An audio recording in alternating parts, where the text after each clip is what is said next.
Welcome back everyone to the High Performance Fundamentals YouTube channel. I am Lawrence Snyder, and today I'm going to be comparing lithium-ion battery options to what is arguably the top performing lead-acid battery design currently available today. I'll be covering 12, 14, and 16 volt battery options for various applications, and I'll be providing you with general recommendations related to the issues that you are going to encounter when and if you decide to switch from lead-acid battery or lead-acid batteries over to lithium-ion battery or lithium-ion batteries. So, if you'd be so kind as to take a moment to subscribe to this channel and click the like button, I'd certainly appreciate it. Thank you for that. Now, we have a lot to cover today, so without any further ado, let's go ahead and get to it. Alright, so first off, let's just talk about lithium-ion battery options and lithium-ion battery chemistry. Some are very safe, some are on a dangerous side. There's a lot of bad press when it comes to safety, but some of these options, two options we're going to talk about, which are most prevalent or most commonly utilized in the automotive world, or even marine world or RVs, what have you. We're going to talk about that chemistry, but I'm going to talk about the available chemistries first, and then we'll get on to the two chemistries that are really prevalent and what we're going to focus on here today.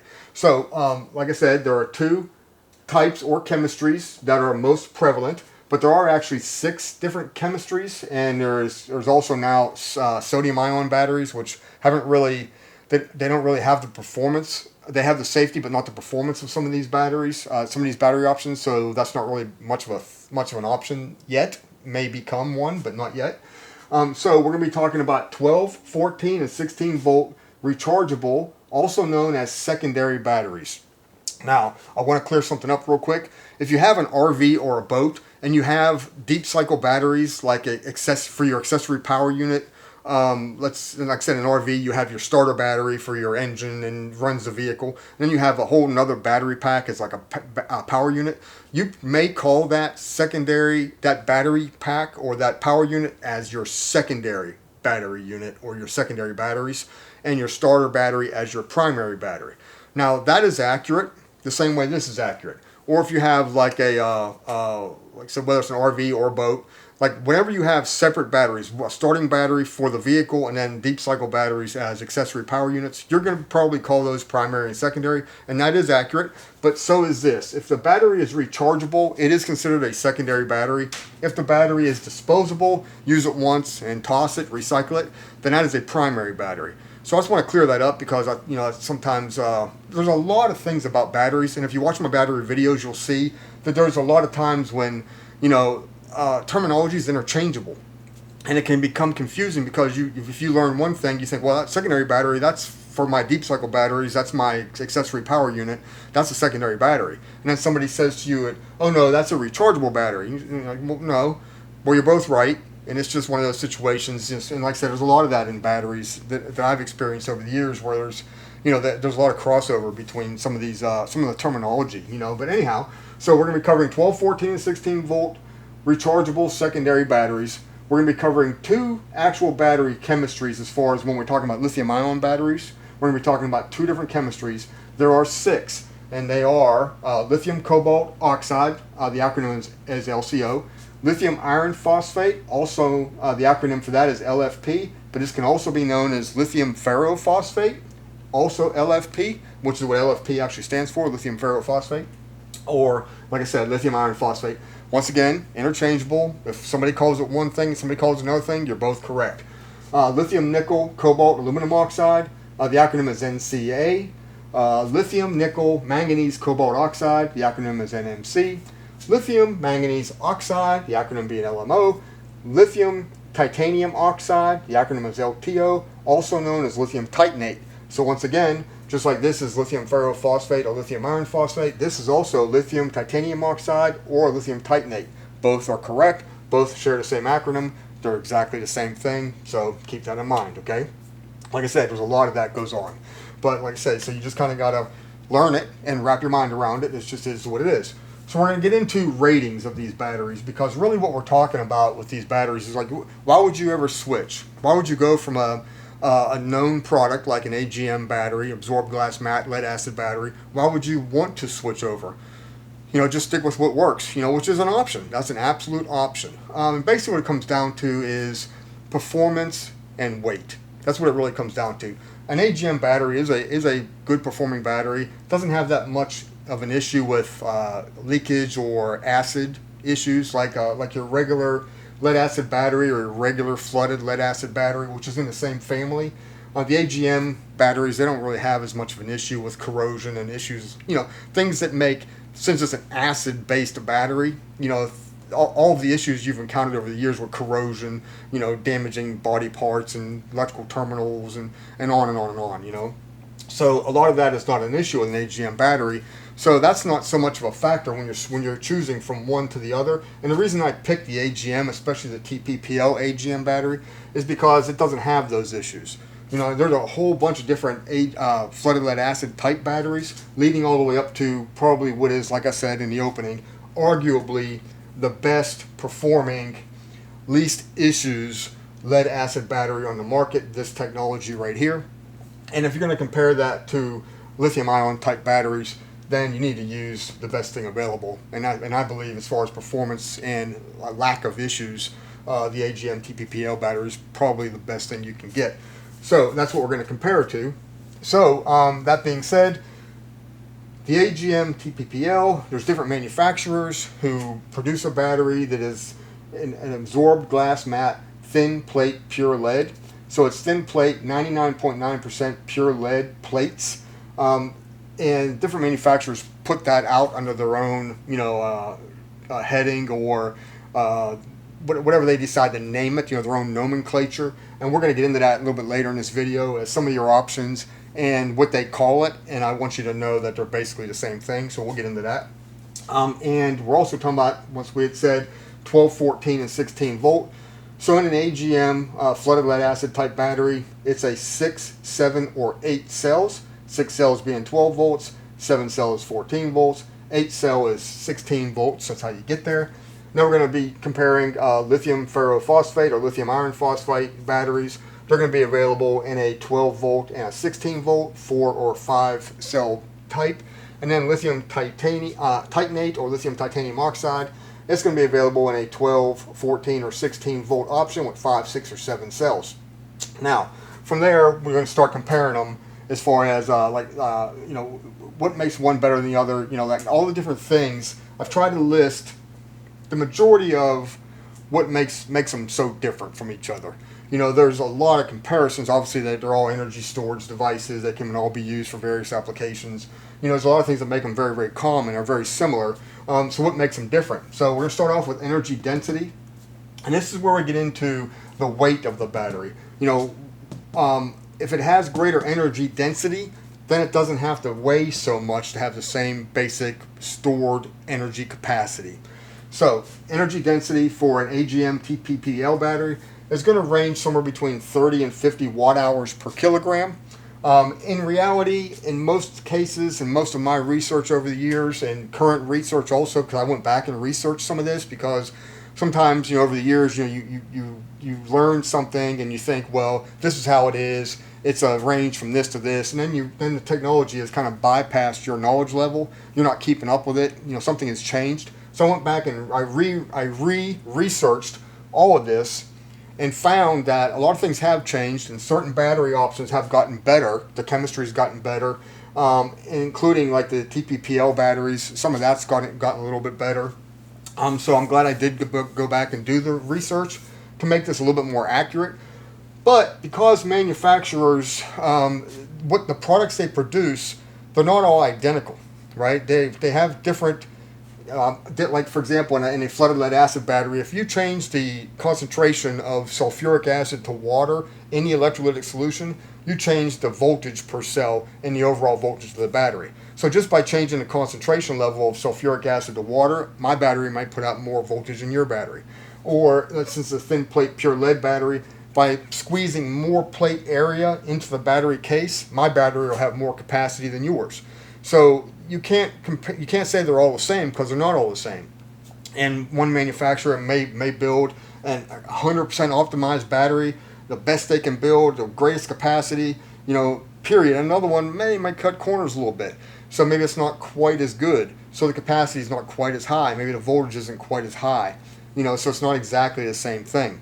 But so therefore, what I find myself having to do in order to make up these comparisons is to come up with averages. Because without an average, I mean, some of these ranges are so broad, there's no way to compare. So what I did was I went ahead and looked into batteries that could be utilized as a starter battery, to start the car, your boat, your RV, whatever it is you're using to start a starter, an SLI type battery, starting, lighting, ignition battery. I looked into batteries that would fit that application, that bill. Looked into batteries that would fit like the deep cycle battery application for guys, running like deep cycle batteries in race cars or, RVs or boats or what have you, as basically power packs or power units. And I tried to come up with some way of comparing these to each other. So bear with me as we go through this, because I'm going to have some ranges. And you may say like, well, I know of a battery that has a little bit greater watt hour capacity than his highest watt hour average. But like I said, we're trying to come up with an average. We're not looking for the outliers, to have like really low capacity or really high capacity. We're looking for the average, so that we can compare them. So the energy density of an AGM TPPL battery, on average, 30 to 50 watt hours per kilogram. I found it to be 35 to 45, and we'll just say 40 as an average because we're going to compare them, okay? The lithium ferrophosphate or lithium iron phosphate, anywhere between 80 to 160 or 100 to 180 is commonly publicized. If you do your research, you'll see one university might say 80 to 160. Another laboratory or university may say 100 to 180. So there's different. They range greatly, so it's really hard to know. So what I did was I went ahead and researched the cells, the actual battery cells inside the battery. I researched the cells to find out if I wanted to buy cells, build my own battery, what's out there. What's the range of cells I'm actually going to be purchasing that makes sense to build a battery for the SLI or deep cycle application. And what I found was, in actuality, 85 to 165 watt hours per kilogram for a lead ferrophosphate or lead iron phosphate battery cell is really the range you're going to find yourself in. Okay, and then on to the lithium titanium oxide, same thing, 50 to 80 watt hours per kilogram, or some say 60 to 90 watt hours per kilogram. I found that 70 to 90 watt hours per kilogram, or somewhere around 80, is a good average. All right, so basically we got 40 for this, 125 for that, and 80 for that. So as you can see, this has at least three times the capacity or energy density of this, and this has twice the energy of that. But roughly, so what, we've got 80 here, this is 125. So we've got 64% the capacity of that. So as you can see, this is greater than that, that's greater than that. So you get the idea as far as energy density that the lithium iron phosphate or lithium ferrophosphate battery has the greatest energy density. Lithium titanate or lithium titanium oxide battery, it has a greater energy, double that of the AGM TPPL battery. So that kind of gives you an idea. Obviously the lithium-based batteries have greater energy density than the AGM TPPL battery. So what about like the life expectancy? So when we talk about life expectancy, we got to talk about two different things. You're going to talk about your discharge to charge cycle life. There's also a thing called calendar life. Like how long will the battery last really? So for example, we'll say, and I'll explain that in just a second. So let's talk about discharge and charge cycle life. So if we discharge the battery, right, to no greater than a depth of discharge of 50%. So we only discharge the battery from, let's say, 100% down to 50% charge, and then we recharge it. We never let it get below that. We never do that. We could expect a cycle life somewhere around 900 cycles. Discharge, recharge, discharge, recharge, discharge, recharge, 900 times. But we take the same situation, we discharge it all the way down to 80% depth of discharge. So from 100% all the way down to 20%. And then we recharge it all the way back to 100%. And we keep doing that. We can greatly reduce that all the way down to about 400 cycles. So your cycle life will go from 900 to 400. So depending on how you treat the battery, the life that it leads, it really depends on how it's being treated, how you're maintaining it. So it can be as little as, let's say, 400. Your cycle life can be as little as 400. It can be lower than that. If you'd run this battery all the way dead and let it stay dead, you might only be able to get 20 cycles out of it, possibly. You can't run a battery down fully discharged and let it just sit there. It'll sulfate and it'll become ruined. It'll become permanently sulfated, not partially sulfated. And it'll become ruined. So you can reduce this even further if you want to, but as you can see, your cycle life changes drastically depending on how you treat the battery. If it's in a vehicle and every day you go out and you drive the vehicle every day, and every day you drive it far enough that the battery fully recharges, it never gets down. It don't even get down as far as 50% depth of discharge. It never happens. So it may even last longer than that. But it gives you an idea, right? So let's move on to a lithium ferrophosphate or lithium iron phosphate battery. If we can take that same battery and go down to an 80% depth of discharge, we can expect somewhere in the neighborhood of 4,000 cycles or greater. So, okay, that's awesome. I mean, that's 10 times that. All right, so keep in mind, like I said earlier about calendar life. We're talking about cycle life, but there's also such thing as calendar life, right? So let's go over to the lithium titanium oxide battery, the lithium titanate battery. And you can see that at 80% depth of discharge, you can expect somewhere between 10 and 20,000 cycles. We're talking about 2.5 to 5 times greater than that. And that is one of the big strengths of the lithium titanate or lithium titanium oxide battery is its cycle life. It lasts a very, very long time. Very long time. It's one of its big strengths. It may lack a little bit in the energy. It lacks considerably, actually, in the energy density category compared to lithium ferrophosphate or lithium iron phosphate. It does lag behind quite a bit on that, but as you can see, it lasts, dang near forever, right, in comparison. So much greater life, much lower energy density. So there's always something, right? There's never any like this is the. If it was just one perfect solution, I would have one category right here. We would talk about it, and I would tell you to buy it, and the end of the video would be over. It's just not that simple, I'm afraid. Okay, so let's move on. We're at cycle life, and like I said, so just real quick, I'll touch on calendar life real quick.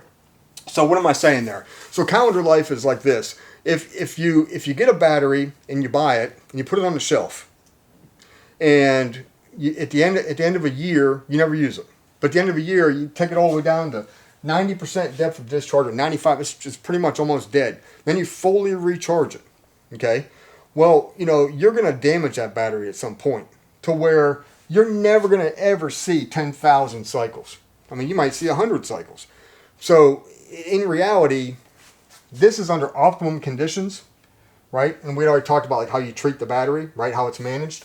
But this is optimum conditions. But then there's real world, real life conditions. Will the battery actually see 20,000 cycles?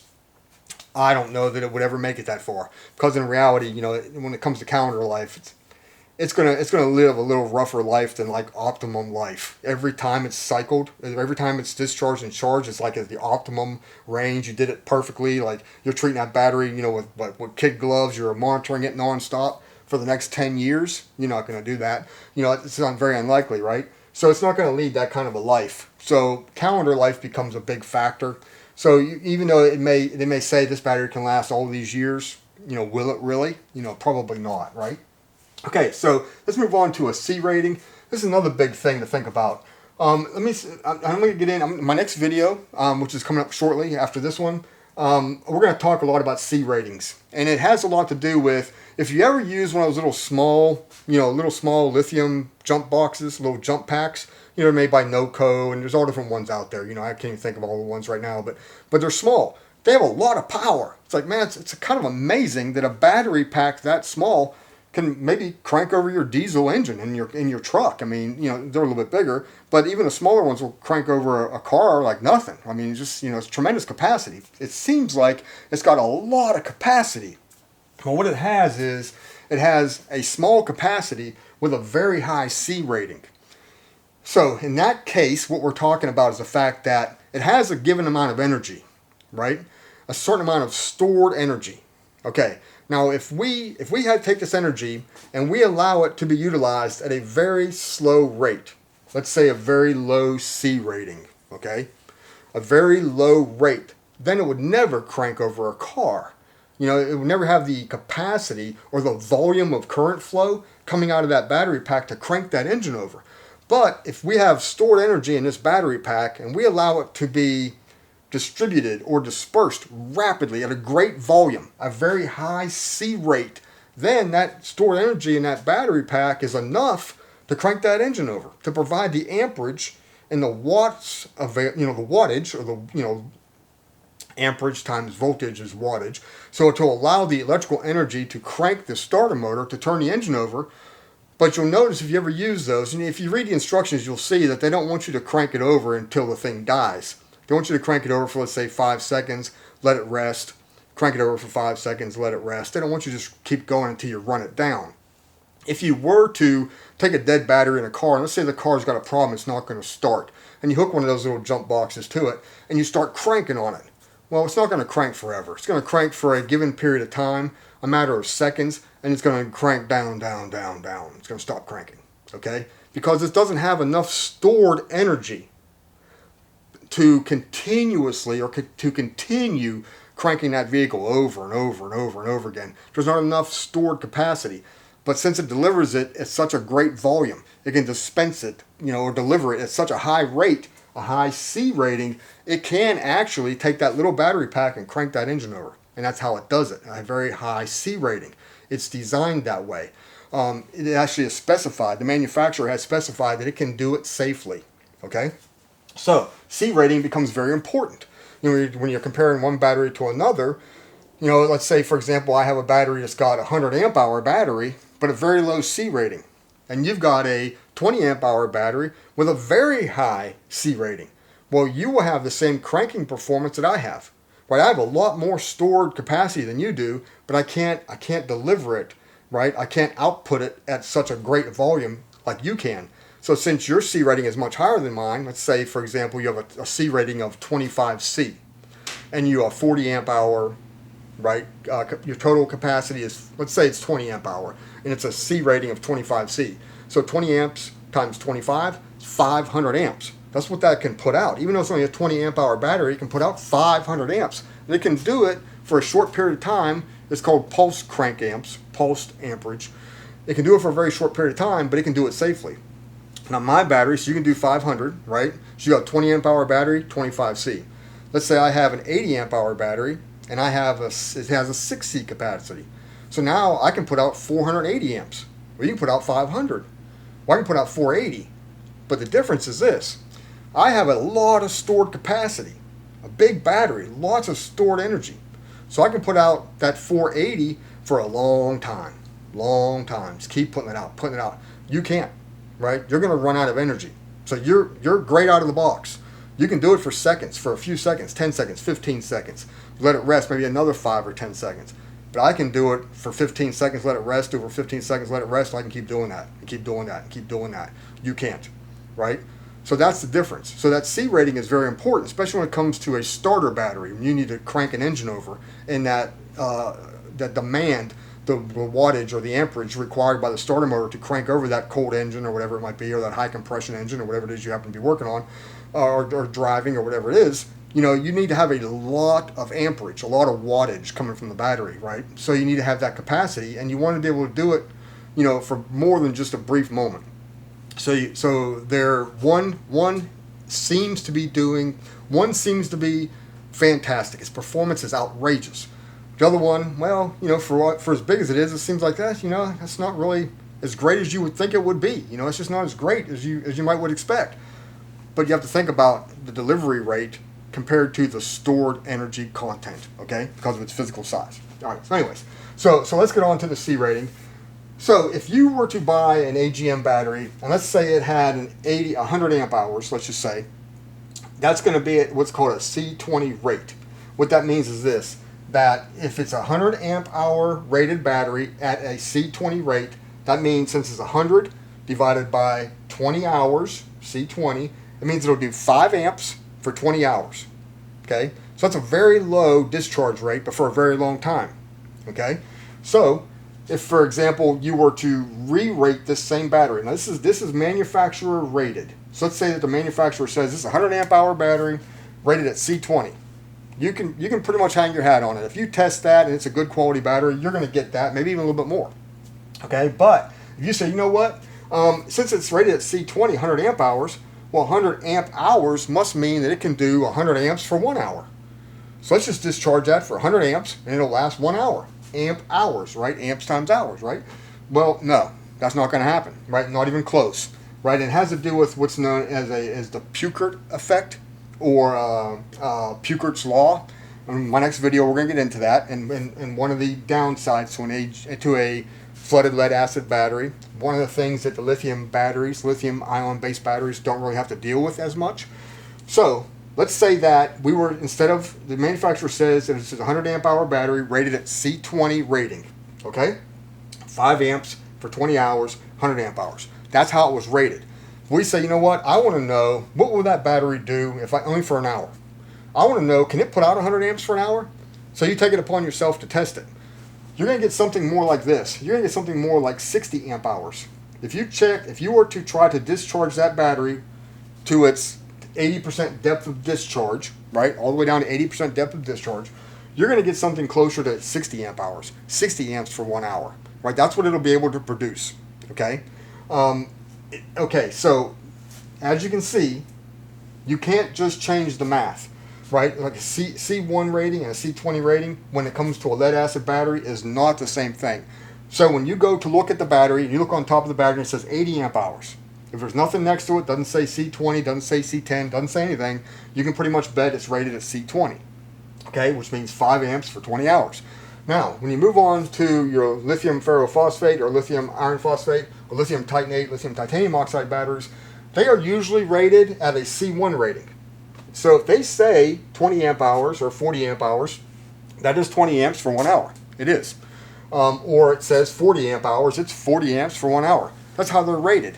Occasionally it'll be C2, or also known as 0.5C. Whereas that would be, if that was a 40 amp hour battery, if that was C2, it'd be 20 amps for 2 hours. If it was a 40 amp hour battery at C2 would be 20 amps for 2 hours.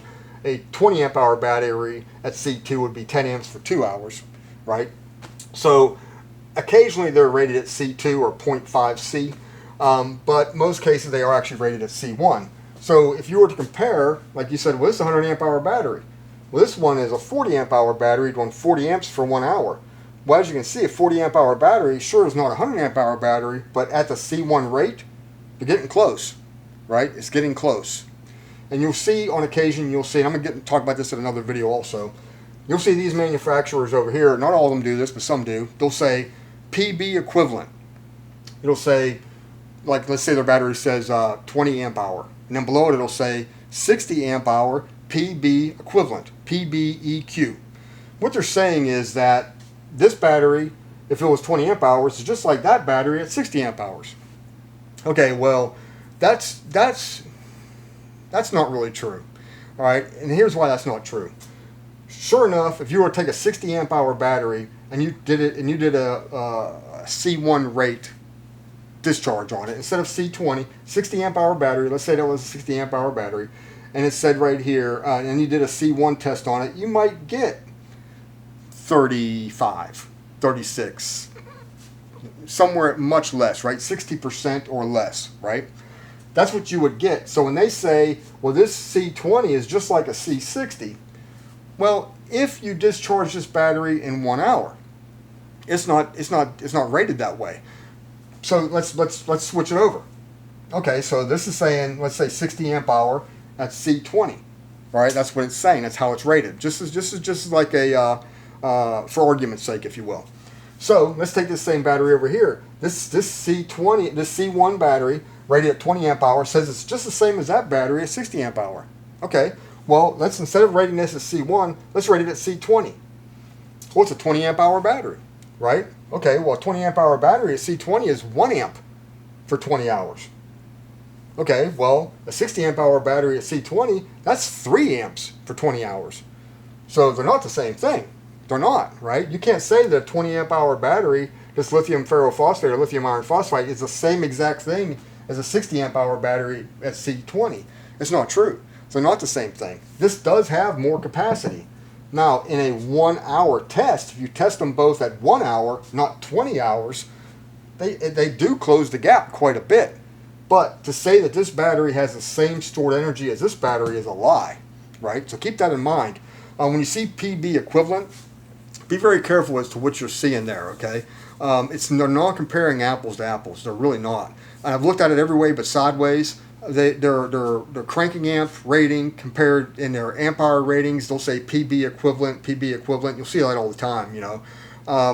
Yeah, yes and no.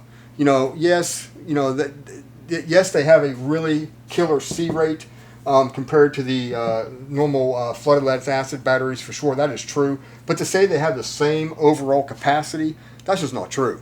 You know, so be very careful, you know, what you believe. But let's move on a little bit further and talk more about C ratings, and not just your amp hour ratings, but also like your charge and discharge ratings. So for example, let's say you have an AGM battery, an AGM TPPL battery. It's going to be rated something in the order of, and this is continuously charging, somewhere around 0.1 to 0.3 C. Okay, and what that would mean is, if this is a 100 amp hour battery, they're going to want 0.1 times 100 or 0.3 times 100. So somewhere between 10 to 60 amps non-stop is what they're saying, right? And honestly, I'm sorry, 10 to 30 amps, not 60, I'm sorry. So 10 to 30 amps non-stop is what they're saying they can charge at. All right, and that's, you know, so if you have, let's say you have a 100 amp hour battery, and let's say it was fully discharged and it was charging at 10 amps, it would take 10 hours to recharge it. So 10 amps times 10 is 100 amps or 100 amp hour, right? If it was recharging at 30 amps and it was fully discharged, it would take 3 1/3 hours. So you get the idea, right? How fast can it recharge? And the same thing with your discharge. What is its continuous discharge rating? What's the maximum it can discharge non-stop? And when I mean maximum, what I mean to say is, what has the manufacturer determined is safe? What can it do safely before it actually causes a problem? You know, actually the battery is ruined, or maybe it can't even do it. It just won't be able to do it. So the charge is usually 0.1 to 0.3 C. That's charging the battery. Discharging the battery, upwards of about 1 C. So a 100 amp hour battery could do a 100 amp discharge, 100 amps non-stop without actually damaging the battery, overheating it, something bad happening, right? It's been rated to be able to handle that continuously. So let's move on. So let's talk about your lithium ferrophosphate batteries, okay? So, and we're talking about the same thing. We already talked about the amp hour ratings. You know, most ratings on these batteries, so that you know, when you look them up and you say, okay, that's only a 20 amp hour battery, keep in mind that's rated at C1. And like we said, big difference between C1 and C20. And there's also C10. Like I said, in my next video, we're going to get all into C ratings. So don't worry about that too much. There's plenty coming on that. And then, so we've got lithium ferrophosphate, lithium iron phosphate. Your charge rate, 0.5 to 1 C. Okay, so let's say that this is a 40 amp hour battery, right? It means it can recharge at 20 amps to 40 amps non-stop. Okay, it can accept that. No trouble. Would be the same thing as saying this can recharge at 100 amps non-stop, which obviously it can't, right? So this battery is going to recharge a lot faster. Okay, but there's a downside to that. So let's move over here to your lithium titanate battery, or lithium titanium oxide battery. Same thing, amp hour ratings is usually around C1. Your charge rate on these batteries can be 3 to 4 C. So for example, let's say it's a 40 amp hour battery. It can recharge continuously for 120 to 160 amps non-stop. The battery can tolerate that, right? Your alternator can't. The alternator in your vehicle is not going to like it, not one bit. But the battery can actually tolerate it. So this is a 40 amp hour battery. We'll recharge that at 160 amps. It's going to be fully charged in 15 minutes. It'll be completely discharged to fully charged in 15 minutes. I mean, that's pretty strong, right? Nothing else can do that, not even close, right? So these recharge very, very fast. So it's like I said, it's good and bad, right? They last a long time. They don't have the energy density, but boy, they surely charge up fast, which is a good thing, right? Depending on the situation, depending on your application, right? We'll get into that in a minute. And they can discharge continuously now, 4 to 8 C. So what they're saying is, like, let's say this is a 40 amp hour battery pack. At 8 C, that's 320 amps. It can discharge at 320 amps non-stop. Just 320 amps, wide open. That's a lot of amperage to be able to just continuously discharge until it's dead. Right over here, we said maximum is 1 C or 100 amps, right, on a 100 amp hour battery. So 100 amps on a 100 amp hour battery, 320 amps on a 40 amp hour battery. So as you can see, much less stored capacity, total stored energy is less, but the discharge rate is much, much greater. It's why those small battery packs, they perform so well, because they may not store as much, but they can deliver it for a lot of volume quickly, right? And they can also recharge quickly. So, like I said, lithium titanate, lithium titanium oxide. So let's take a look at something else, right? So let's take a look at what we call like a pulsed C rate, a pulsed rate. And you notice this, when you look up these batteries, and if they're like starter batteries, you're going to stick one in your race car, or you're looking for a drop-in replacement for your lead acid battery. When you see cranking amps on a lead acid battery, you're going to see cold cranking amps and cranking amps, right? That's what you're going to see. It's SAE values of cranking amps and cold cranking amps. Cold cranking amps being at 0 degrees C, 32 degrees Fahrenheit, and the other one, cranking amps, being at, let me think about that a minute. Give me a second. I just had my brain shut off just for a second. It'll come to me in a minute. But anyhow, so this battery, in this battery, you're going to see that in most cases, not every case, but be aware of this. The value you're seeing, for example, this says, 1,000 cranking amps. That's probably, and it's not necessarily, but in most cases you're going to find that's actually a pulsed cranking amp value. Pulsed cranking amp. Okay? So what does that mean? Well, as you can see your discharge, your C rate discharge is 1C, right? Or C1, either one would be correct. Your discharge rate continuous is 1C. But for pulsed, like let's say up to 3 to 5 seconds for a very short burst, can be as high as 25C. So if this is a 40 amp hour battery, for let's say up to maybe as much as 5 seconds only, 5 seconds, it can actually do 1,000 amps. So, all right, but that's also at 25 degrees C or 77 degrees Fahrenheit. Okay, so if they say, well, this will do 1,000 cranking amps, well, okay, but 1,000 cranking amps, pulse cranking amps, that's going to be pulsed hot cranking amps, PHCA. And it's only going to be for 5 seconds. So do 1,000 amps at 77 degrees Fahrenheit or 25 degrees Celsius, but only for 5 seconds. Now, can it do that at a cold cranking amp value? Let's say this has a cold cranking amp value of 1,000 cold cranking amps, let's just say. So we'll drop this down to 32 degrees Fahrenheit. Can it get anywhere near that? Not even close. Not even close. One of the downsides to lithium iron phosphate batteries, lithium ferrophosphate batteries, is when the temperature drops, their capacity takes a nosedive, right? So when you see these values, like, it's rated at 1,000 cranking amps, well, it's probably pulsed hot cranking amps for 5 seconds at 77 degrees Fahrenheit, 25 degrees C. They can't compare that to 1,000 cranking amps at 32 degrees Fahrenheit, or at 32 degrees Fahrenheit. You can't compare that. There's no comparison between the two, right? So be careful with the ratings. Be careful what you're seeing. Okay, and we're gonna get into battery management systems and how some of that, how they can correct some of that with battery management. But nonetheless, yes, they can deliver a lot of pulsed current for a very short time. Same way, if you have one of those jump packs that can start your diesel and they're small, right? Try something. If you live in a very cold climate, take it home, leave it on the floorboard of your car. Get up in the morning when it's 15 degrees outside, 15 degrees Fahrenheit, let's say, something in that order, right? Let's go outside, grab that, and go try to jump start your vehicle with it. Disable the ignition system, disable the glow plugs, do whatever you need to do, and you're going to find out that the performance of that battery pack is terrible, right? Because it cannot tolerate the temperature. So when this rating is, let's say it's cold cranking amps, this is not cold cranking amps, right? And be aware of that, right? You need to be aware of that. All right, so like I said, some of these advertising claims, these batteries are very capable and they can do a lot and they have a lot of energy and they are impressive, but some of the claims are exaggerated. And so be very careful with what you're seeing. When it says PB equivalent, when it gives you a cranking amp rating, that may not be an SAE cranking amp value, or an EN1 cranking amp value, for the people in the European Union, or your DIN rating. It's not that. It's not that. It's pulsed hot cranking amps. It's just a way of them, the battery can do it. It does have a lot of capability, but you're not comparing apples and apples, right? You're comparing apples and oranges for sure. All right, so let's move on. Let's move on to lithium titanium oxide battery. So it's, sure enough, one of its big pluses is that its pulse rating, it can get upwards of 30C. And some of these batteries, like I said, I'm just giving you averages here. They can get much greater than that. I mean, they can get 50C. I mean, they get really out there.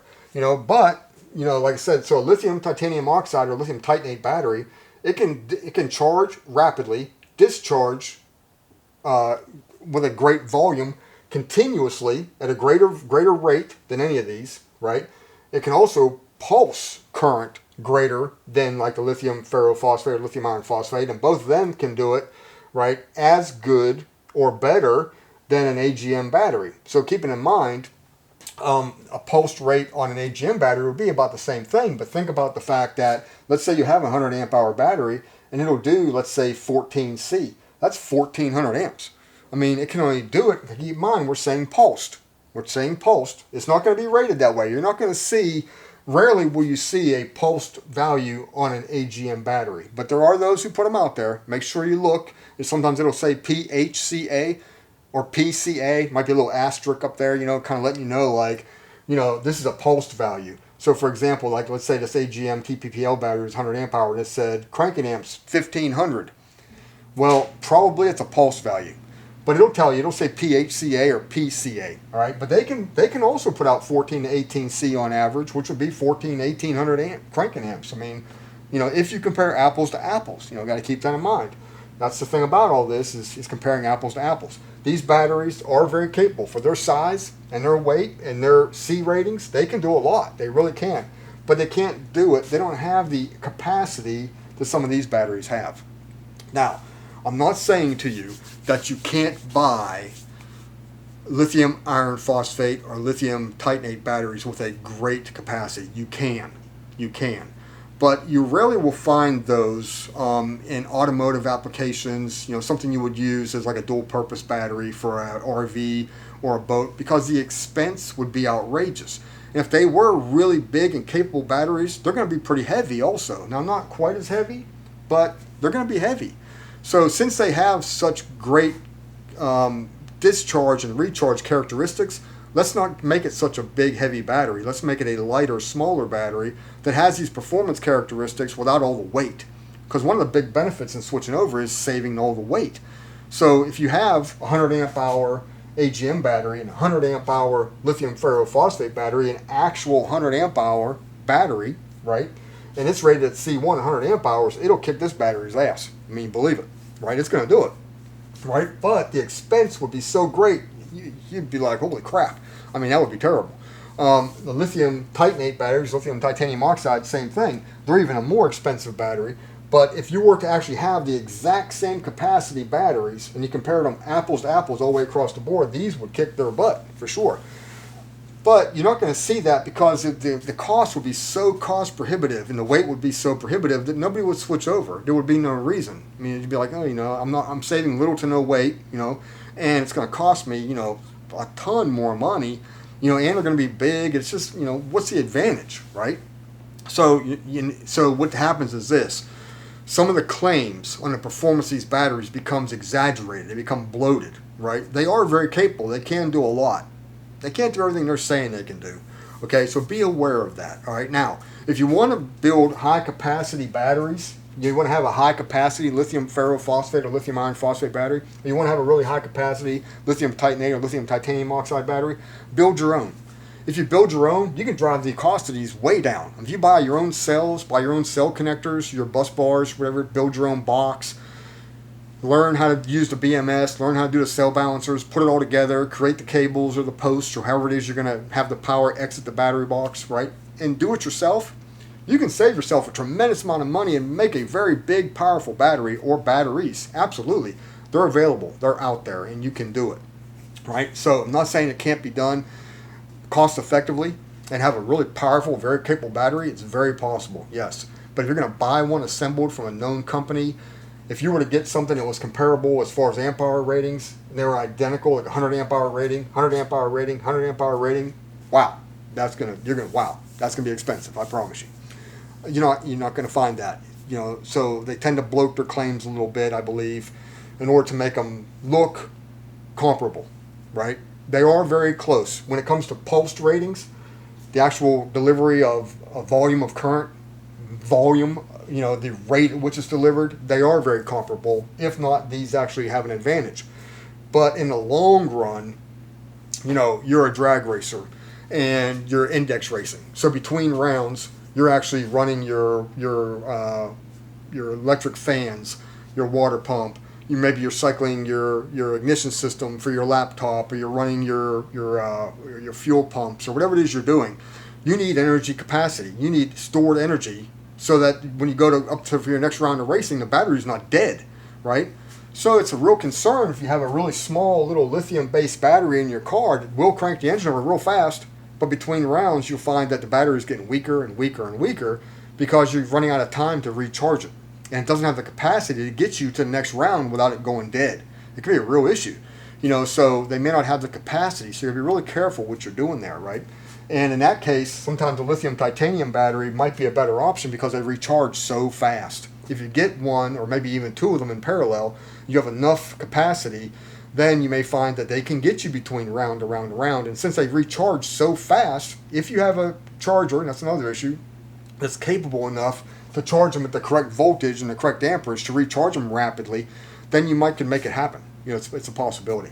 Anyways, I don't want to get any more into that because that's I'm kind of like over defining, over explaining the C rate of these batteries. But like I said, so be careful how you compare them one to another. It's not exactly the same thing. So let's get into cell voltage, and we're talking about nominal cell voltage. What I mean to say is, like, the average voltage from fully charged to 80% depth of discharge. What's the average voltage? Right, your nominal or average voltage between fully charged to 80% depth of discharge, and in the middle, what's your average? And since these are 12-volt batteries, inherently they tend to be about 2 volts per cell, 6-cell battery. 2 volts per cell would be 6 cells, 7 cells, 8 cells, 12, 14, 16 volts. So the nominal voltage is about 2 volts. On a lithium ferrophosphate or lithium iron phosphate, they tend to be right around 3.2 volts. All right, 3.2 volts in a 4-cell battery is 12.8 volts. And a 5-cell battery is going to be a 16-volt battery. So usually you'll find lithium ferrophosphate or lithium iron phosphate batteries available in 2 options, 12 or 16 volt. You don't usually see these in a 14-volt option, and you can see as why, right? 4 and 5 cells. I mean, how do you get 14 out of that, right? Okay, so lithium titanium oxide or lithium titanate, these batteries are going to be anywhere between 2.3 volts nominal to 2.4 volts nominal per cell. And if you look into building your own battery packs, you'll see that some of the battery cells are rated at 2.3 volts nominal, some are rated at 2.4 volts nominal. As a matter of fact, some are even rated at 2.5 volts nominal. But in most cases, you'll find they're either 2.3 or 2.4. So what the manufacturer has in that battery, inside that case, I don't even know. I mean, how would I know that? Without actually testing the battery or cutting it open, I have no way of knowing. But the cells that are available if you want to build your own battery, and I'm fully aware of what's available. The batteries are between 2.3, each cell is 2.3 and 2.4 volts. So in a 5-cell configuration, it's going to be between 11.5 and 12, depending on which one you use, and 13.8 and 14.4, or 16.1 and 16.8. So as you can see, obviously you can build a 12, 14, and 16 volt battery pack, whether you use 5, 6, or 7 cells. Okay, so this is the actual nominal voltage range of each of these available. And then you get into operating temperatures, and here's where things can get a little crazy, right? So, something you got to know about lead-acid batteries is this. The fully charged lead-acid battery can go all the way down to negative 40 degrees Celsius or negative 40 degrees Fahrenheit, fully charged. Okay? Now, if it's not fully charged, you got to keep in mind the electrolytic solution in the battery, the electrolyte, is water and sulfuric acid. As the battery becomes discharged, it becomes more water, less sulfuric acid. The sulfuric acid is actually absorbed into the lead plates and leaves you with more water. Well, if it's 100% water, it's going to freeze at 32 degrees Fahrenheit, and the battery is not going to do anything. It chemically has stopped working, period. If it was 100% water. So, between fully charged and completely discharged, all the way down to 100% water, no sulfuric acid remaining in the electrolytic solution, right? Battery's ruined at that point. Right, it'll freeze at 32 degrees Fahrenheit. So somewhere between 32 degrees Fahrenheit and negative 40 degrees Fahrenheit, depending on the charge, the state of charge of the battery. So keep this in mind. If you live in cold climates, you want to make sure the battery is fully charged. You might even want to put a float charge or a trickle charger on the battery to keep the charge level up as the temperature goes down. If you keep the trickle charge going, it'll help keep the battery warm. It'll help keep it warm and keep the electrons flowing. right? And actually will actually maintain the battery temperature at a higher level than if it just sat there by itself overnight. So not only would it be fully charged, but the battery temperature itself will be up. It'll perform fantastically. But you can go all the way down fully charged to negative 40 degrees Fahrenheit. Now this battery, your lithium ferrophosphate, lithium iron phosphate batteries, if you go all the way down if you started off fully charged and your battery is fully charged, you go in the house, you come outside, right? Basically this battery, once it reaches about 0 degrees Celsius or 32 degrees Fahrenheit, that battery's done. Its actual energy capacity is so low at this temperature, it can actually be damaging to the battery. The cells can be damaged if it gets to 32 degrees Fahrenheit or 0 degrees Celsius. The battery becomes useless. So to say that this is a drop-in battery, if you were to make your own battery pack out of lithium ferrophosphate or lithium iron phosphate cells, and you didn't use any type of heater, nothing, you just built the pack, stuck it in the car, came outside, and it was 10 degrees Fahrenheit, you went to crank it, right? Not only would it probably not do much of anything, it probably would ruin the battery, it probably would ruin the cells, right? So they use battery management systems to help correct that. So what they do is this. They'll actually put a battery management system, think about like a small processor, a small computer element in the battery pack itself, with heating pads, like heating elements that are actually around the cells, right? So that as the battery temperature drops, it monitors the temperature, and as it drops, it'll actually start to heat the cells. The heating pads will actually heat up, and the cells themselves will come up to temperature. So that a lithium ferrophosphate or lithium iron phosphate battery, although normally below 0 degrees Celsius or 32 degrees Fahrenheit, that battery is not much use to you at all.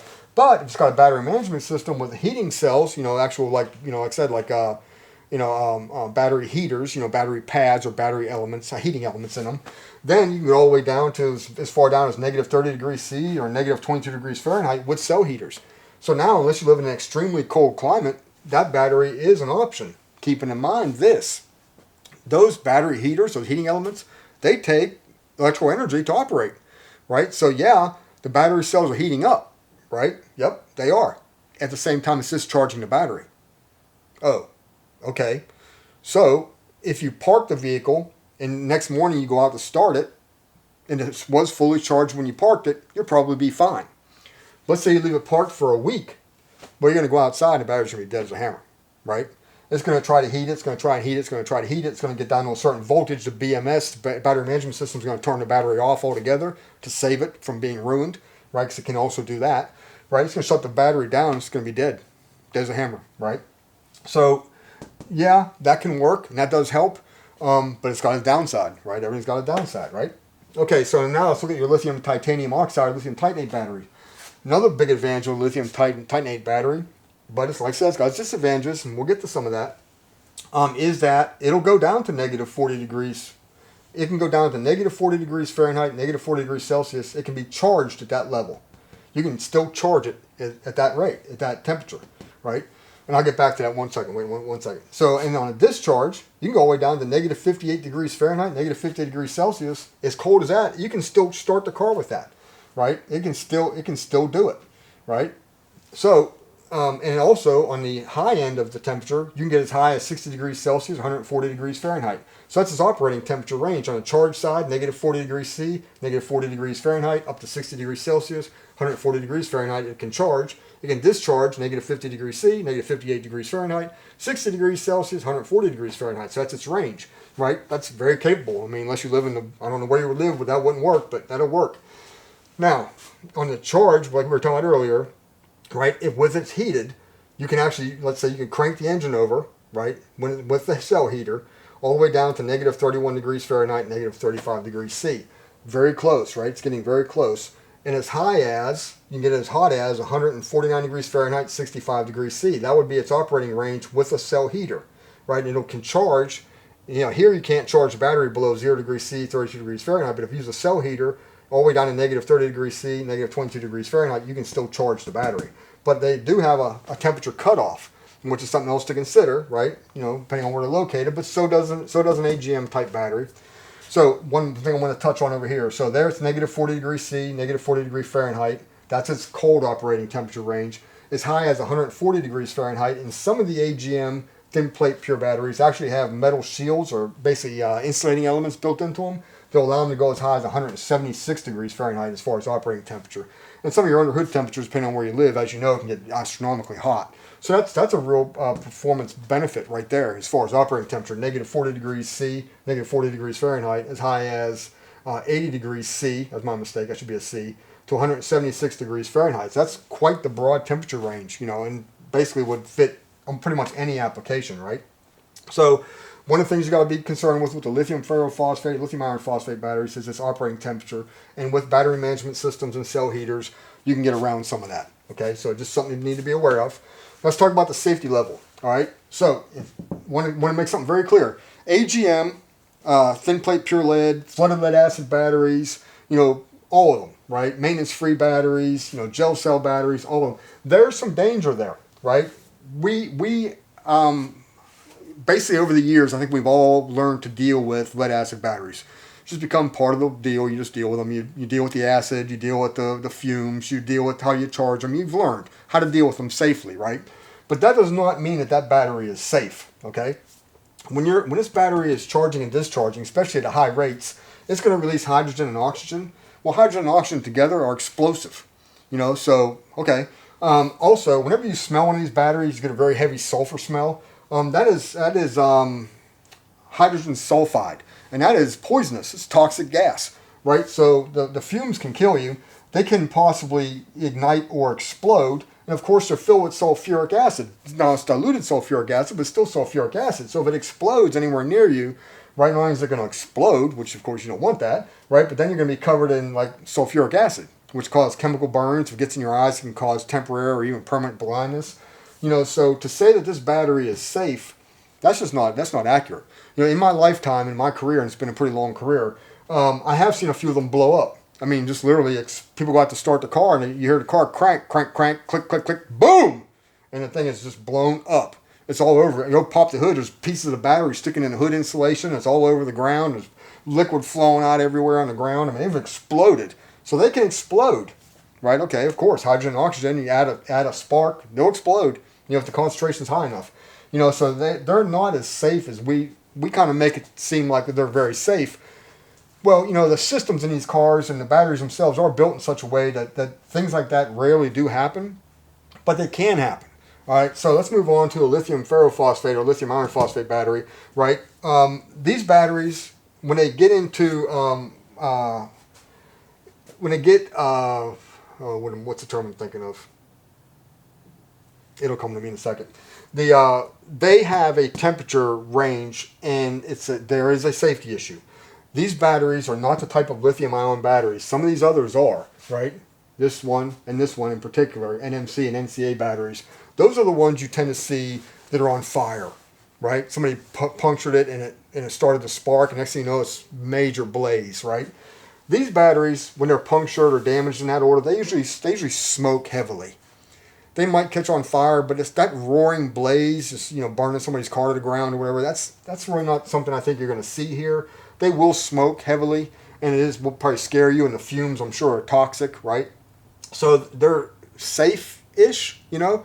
They're not what you, like when you think of lithium-ion batteries and they're unsafe and they catch cars on fire and houses burned to the ground and everything. We're not talking about this chemistry right here. And when you get over to lithium titanium oxide or lithium titanate batteries, they are safer than either of these by far.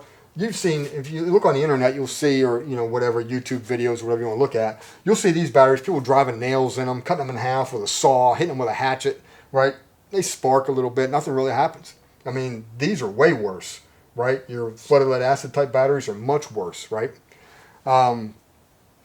So anyways, I want you to understand that although all of the chemistries, lithium ion oxide type batteries, are not safe in that way, right? You gotta be very careful. These are very safe, as safe or safer than a standard flooded lead acid battery for sure. All right, so now let's move on to expense, right? Oh, what I meant to say here before when I was talking about temperature, it's called thermal runaway, right? It gets to a certain temperature and it just starts. It starts to basically, it's almost like the combustion. It gets to a certain temperature where it starts to combust, right? It's now lost control. The battery's swollen. It's actually starting to combust, right? Thermal runaway is that's the term I was looking for. And that can occur here That doesn't tend to happen here. I don't think it can at all, actually. There's not a temperature actually listed for this. But this one does have a temperature listed. But at that point, you're going to see they're going to swell, burst open, start smoking heavily, big fires. I don't think so, right? I don't think that's going to be such a big issue here. If you basically the same situation here, if you get one of these, if you charge this hard enough and fast enough and get it hot enough, it's going to be putting out hydrogen sulfide, hydrogen oxygen gas. And if it gets hot enough and it ignites, it's going to explode, right? So also very unsafe. You just don't do that. You just know better, right? Or the charger you're using is a better quality charger, right? Something else we're going to talk about in the next part of this video is charging, and it's a big issue, right? You got to be very aware of how to charge these. Very, very, very important. All right, so expense. So when we're talking about expense and we're talking about energy density, we're going to break it down to, what does it cost? What does it cost per watt hour? Because that's how we're going to rate these batteries. If you have a 6-cell battery, 7-cell battery, 8-cell battery, each cell is nominal voltage is 2 volts. What's the watt hour, right? What is the watt hour per kilogram for this battery, right? For that cell, for that cell, for that cell, right? So we break them down, and we said before it's 40 watt hours per kilogram, right? Okay, so we basically say that, so now we're going to talk about expense, right? So what is it going to cost us per watt hour? So for example, let's say we have a 1,000 watt hour battery, right? We have a 1,000 watt hour battery, and it's running around, let's say 45 cents per watt hour. We can expect to pay about $450 for an AGM TPPL type battery. It's going to range somewhere between 40 and 50 cents per watt hour. We have a 1,000 watt hour battery, right? Let's say in this example, then we're going to pay about between $400 and $500, and that's about where they fall in, right? This battery, let's say we're comparing apples to apples now. It's a 1,000 watt hour battery. It's going to range anywhere from 65 cents to $3.25 per watt hour. Now, what I want you to know about this is do your homework, right? Be careful who you buy your batteries from.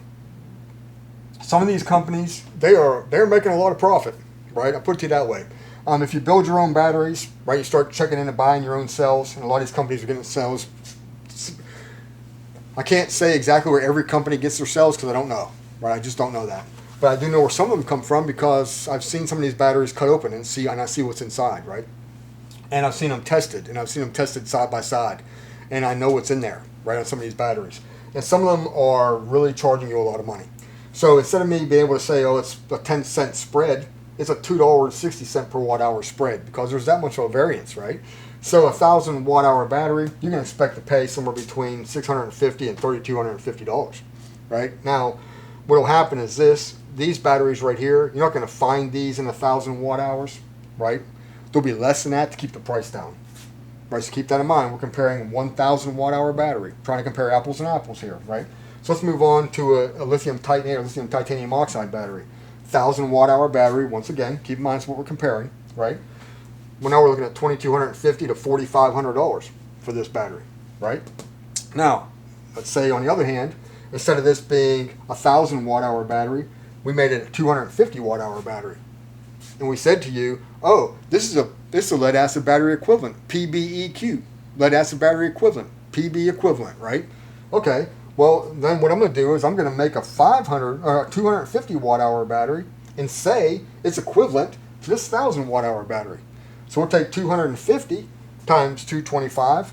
Well, now we're at, 562.50. Well, 562.50, and this one's, let's say, 450. Well, now we're pretty close, right? Oh, and it's equivalent. That's what the manufacturer says it's equivalent, so I'm not getting ripped off at all, I don't know. What do you think, I mean, really? If it's a 250 watt hour battery, and this battery is cheaper at 1,000 watt hours, are you getting ripped off? I don't know, you figure it out for yourself, So anyway, so be very, very careful. Once again, like I said, who you're buying from, right? Check the warranties. Some manufacturers are providing warranties that are really long, 10, 11-year warranty on a battery. Wow, that's awesome, Then read all the fine print, right? Read the fine print, top to bottom, right? There's a lot of reasons for them to deny your warranty, so be very careful. Be very, very careful, right? Some are very forthcoming, some are very honest. Some will even tell you that some of these manufacturers of these batteries, right, will even tell you that they don't even believe in PB equivalent themselves. Like they don't even advertise it because they don't believe in it, right? So it's all over the place, folks. And the idea is this, that if we can keep the price close to this battery, right? This very capable, but very heavy, we're going to get to that, battery. If we keep the price close to that, we'll sell a lot more batteries. We'll just say it's a PB equivalent. It's just like that battery. It's just like it, and it doesn't cost that much more. And look how much lighter it is. You're like, well, hell, I can't go wrong. It's just like that battery. It ain't that much more money. It only weighs, just percentages. It's a small percentage of that battery. I mean, it doesn't have to deal with the acid, not that you really have to deal with it much here anyway.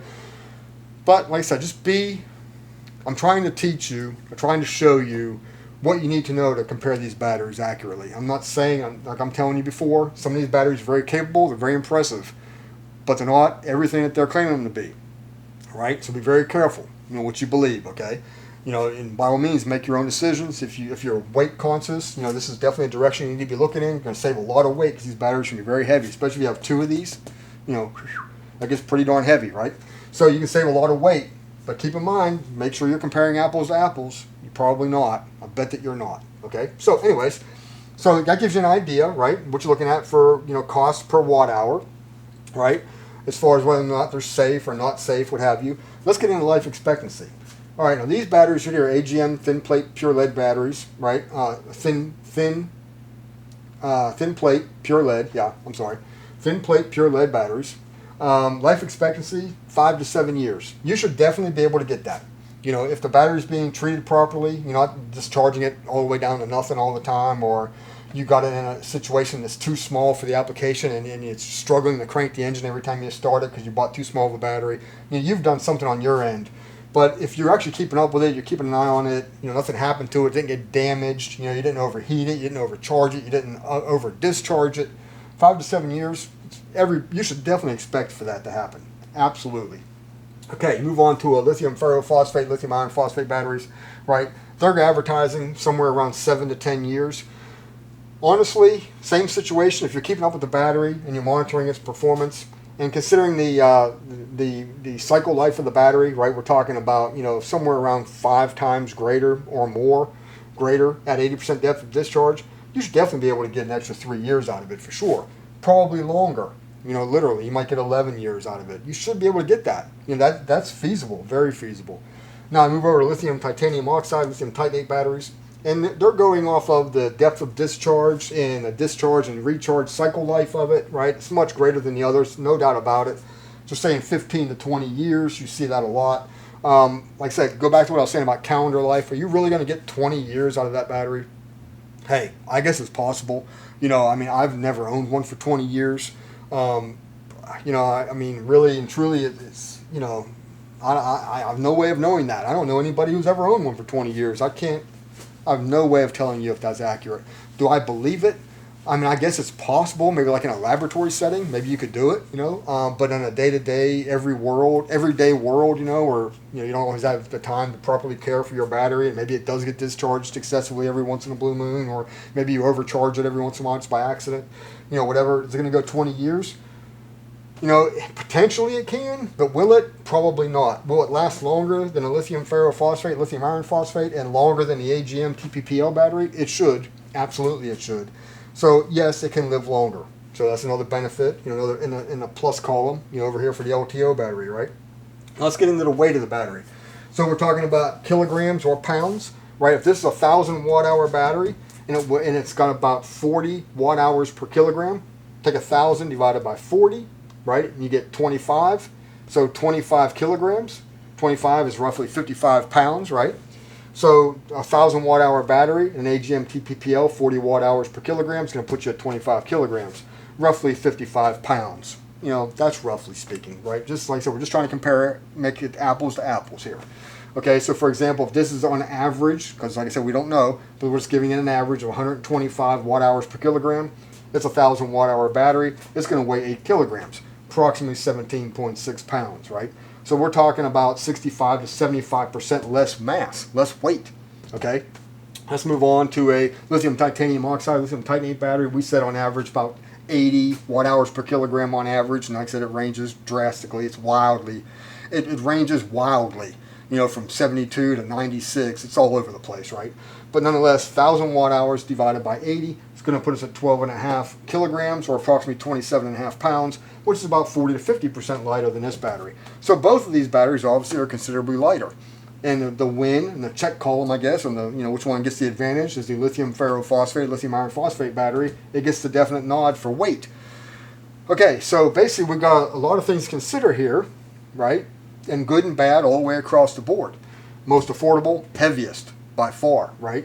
Doesn't have necessarily, like, it doesn't have a C rating, a C1 rating like these batteries do, right? But this battery can do a pretty decent, pretty high rate of discharge, a decent wattage or amperage discharge for a long time because it's got a lot of capacity. It does weigh a lot, and it's most affordable of the bunch, and it's tried and true. A lot of manufacturers that are known worldwide, and they put out thousands and thousands and thousands of batteries. You don't have to worry about their fly by night or some new company just got on the market or you don't know the origin of the company. You don't have to worry about any of that, right? Whatever warranty they provide you, that's the warranty. Plain and simple. So there's a lot to be said here as far as reliability. You know what you're getting. Simple as that. The ratings on these batteries, I mean, they're SAE ratings, EN1 ratings, they're JIS, Japanese standard ratings, they're DIN ratings, German ratings. They fall under a rating system, and that's how they're classified, and that's all there is to it. And so you know what you're getting, right? As you move on, you need to become an informed consumer, right? So you know how to compare these side to side. And there are differences, as you can see, all the way down to the operating temperatures, the C ratings, the pulse ratings, what's advertised. Is that like cold cranking amps, or pulse cranking amps? When you say PB equivalent, does that really make sense? Is that true? Maybe at a pulsed rate? Yeah, that might be true. Maybe it is true at a pulsed rate for 5 seconds. It would be the same thing. But now, you got a problem with the car and it doesn't start in 5 seconds. It takes 15 seconds to start. Are they going to act the same?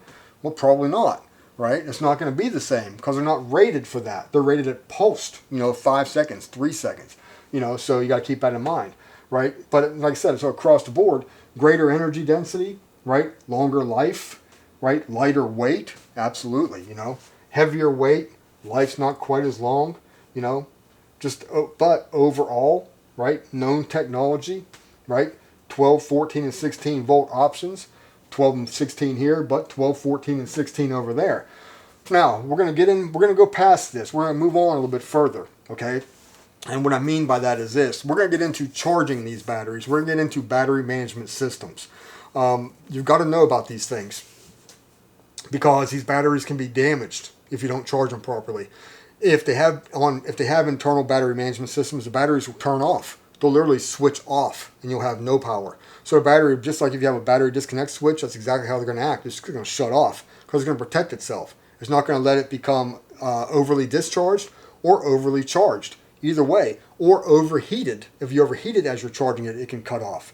If it becomes too cold, it'll cut off. So they're protecting the battery, they're protecting the cells, which is fine. That's fine. But depending on the situation you find yourself in, if you're not charging it properly or don't have the ability or the time, it's not going to be very forgiving. So you've got to make sure you've got your ducks in a row when it comes to charging. And when it comes to an onboard charging system like an alternator or multiple alternators, right, then you got to make sure that that alternator is capable of charging that battery properly, where the battery's not damaged or the alternator's not damaged. Either one can occur. And then charging them, just to give you an idea, and we're going to get into this a little bit deeper here in just a minute, but charging them as an example, let's say that this can charge at 4C rate. And let's say this is a 40 amp hour battery. That means it can charge at 160 amps non-stop. Well, let's say your alternator in your car is a 150 amp alternator, right? You know what that alternator is going to do? It's going to put out 150 amps non-stop, right? You know what that alternator is going to do next? It's going to burn up because they're not designed for that. Yeah, they can put, if the alternator is rated at 150 amps, it can do it. Yep, it can do it. Not non-stop. It's not meant for that. It's not meant to put out everything it can put out at an idle. When you're come to a stop and you're just sitting there, the internal cooling system on the alternator, the fans that generate airflow in the alternator to keep the actual windings cool, those fans aren't turning very fast at an idle when your car is just sitting there idling. But if the alternator is maxing out, it's putting out 120, 150 amps sitting there at a low speed, it's going to overheat. It's going to be a problem. I promise you. The alternator is not going to like that at all. Right? So, yeah, the battery can charge super fast and the alternator can do it. Yep. Will it live? Nope. It won't live. So how do you get around that? What do you got to do to get around that? So now you're at the racetrack. You say, well, this thing's got a 4C rate on it. I'm going to charge it really high. I'm going to just charge as fast as I can. I'm going to use an external charger, and I'm going to, that way between rounds, if I'm racing and I ain't got much time, I'm going to charge that battery at 160 amps. Okay, cool. Right? Let me know where you found that 160 amp charger. They can charge that at the correct voltage. So at a constant voltage, constant current, 160 amps, let me know where you found it. And then when you find it, let me know where you found the generator that you're using that can actually power that, right? Without damaging the generator, possibly, So, like I said, it's just not, there's a lot to talk about when it comes to charging these things and what you're going to get yourself into and what you got to be aware of, right? You can use them, but you're going to have to change your way of thinking a little bit. Okay, so let me take a few minutes here, start off with, and elaborate a little bit further on what I was saying about battery ratings and what the companies, what they advertise, and what is reality, and how it is difficult to compare lithium-ion battery chemistries, lithium iron phosphate or lithium titanate batteries, to AGM or flooded lead acid type batteries. The rating systems are a little different. What I mean to say is this, that the standardized ratings that are like SAE, Society of Automotive Engineer, test parameters that have been created for lead acid batteries, they don't necessarily apply to lithium-ion batteries, and it has to do with the test parameters and the cutoff voltages. Those voltages in those test parameters do not apply to lithium-ion batteries. They cannot be discharged down to that low of a voltage. So that they can't even, what can I say here? Not only does it not apply, it's not even possible for that test to be run on those batteries. So you can't rate them the same way. And that leaves the door open for a lot of exaggeration, really and truly. So let me go ahead and get started here and talk about this a little bit further. So I started to talk about cold cranking amps, hot cranking amps, and pulsed hot cranking amps. Now, just so you know, and I have a video all about this, about battery ratings and amp hours and reserve capacity and all of that. Very lengthy video about that, but I just want to touch on it here because it is relevant. So CCA means cold cranking amps. CA means cranking amps. If you see in the marine battery world, if you see MCA, that's the same thing. Marine cranking amps and cranking amps is the same thing. It's identical test parameters. It's the same exact thing. Hot cranking amps, although you will run into hot cranking amps, that's not actually an SAE test parameter, so that can vary. What I mean to say is that what you think is the accepted test parameter for hot cranking amps may not be true, so be careful with that. And then you have pulsed hot cranking amps. Like I said, you may see this written as PCA, as pulsed cranking amps, but every time I've seen pulsed cranking amps, the temperatures at which they're actually pulsed is the same as the pulsed hot cranking amps. So PCA, PHCA, same basic thing, right? Okay, so cold cranking amps, the test parameter is that the battery temperature or the electrolyte is negative 17.8 degrees Celsius or 0 degrees Fahrenheit. The test is run for 30 seconds, and it's not allowed, the battery is not allowed to discharge below 1.2 volts per cell. That would be 7.2 volts on a 6-cell battery or a 12-volt battery, 8.4 on a 7-cell battery or a 14-volt battery, or 9.6 volts on an 8-cell or a 16-volt battery. So, as you can see, this test parameter is set up for a lead-acid battery, which is roughly or nominally a 2-volt per cell battery. As you can see, the other ones like I was telling you earlier, the lithium ferrophosphate or lithium iron phosphate is 3.2 volts per cell nominal. So how can that work? That doesn't apply, right?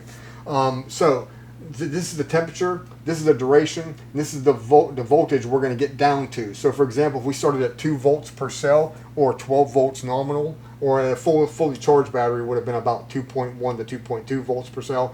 We then take that fully charged battery, we discharge it at the maximum amount of amperage, as much discharge rate, the amount discharge current as possible, not going below 1.2 volts per cell after 30 seconds.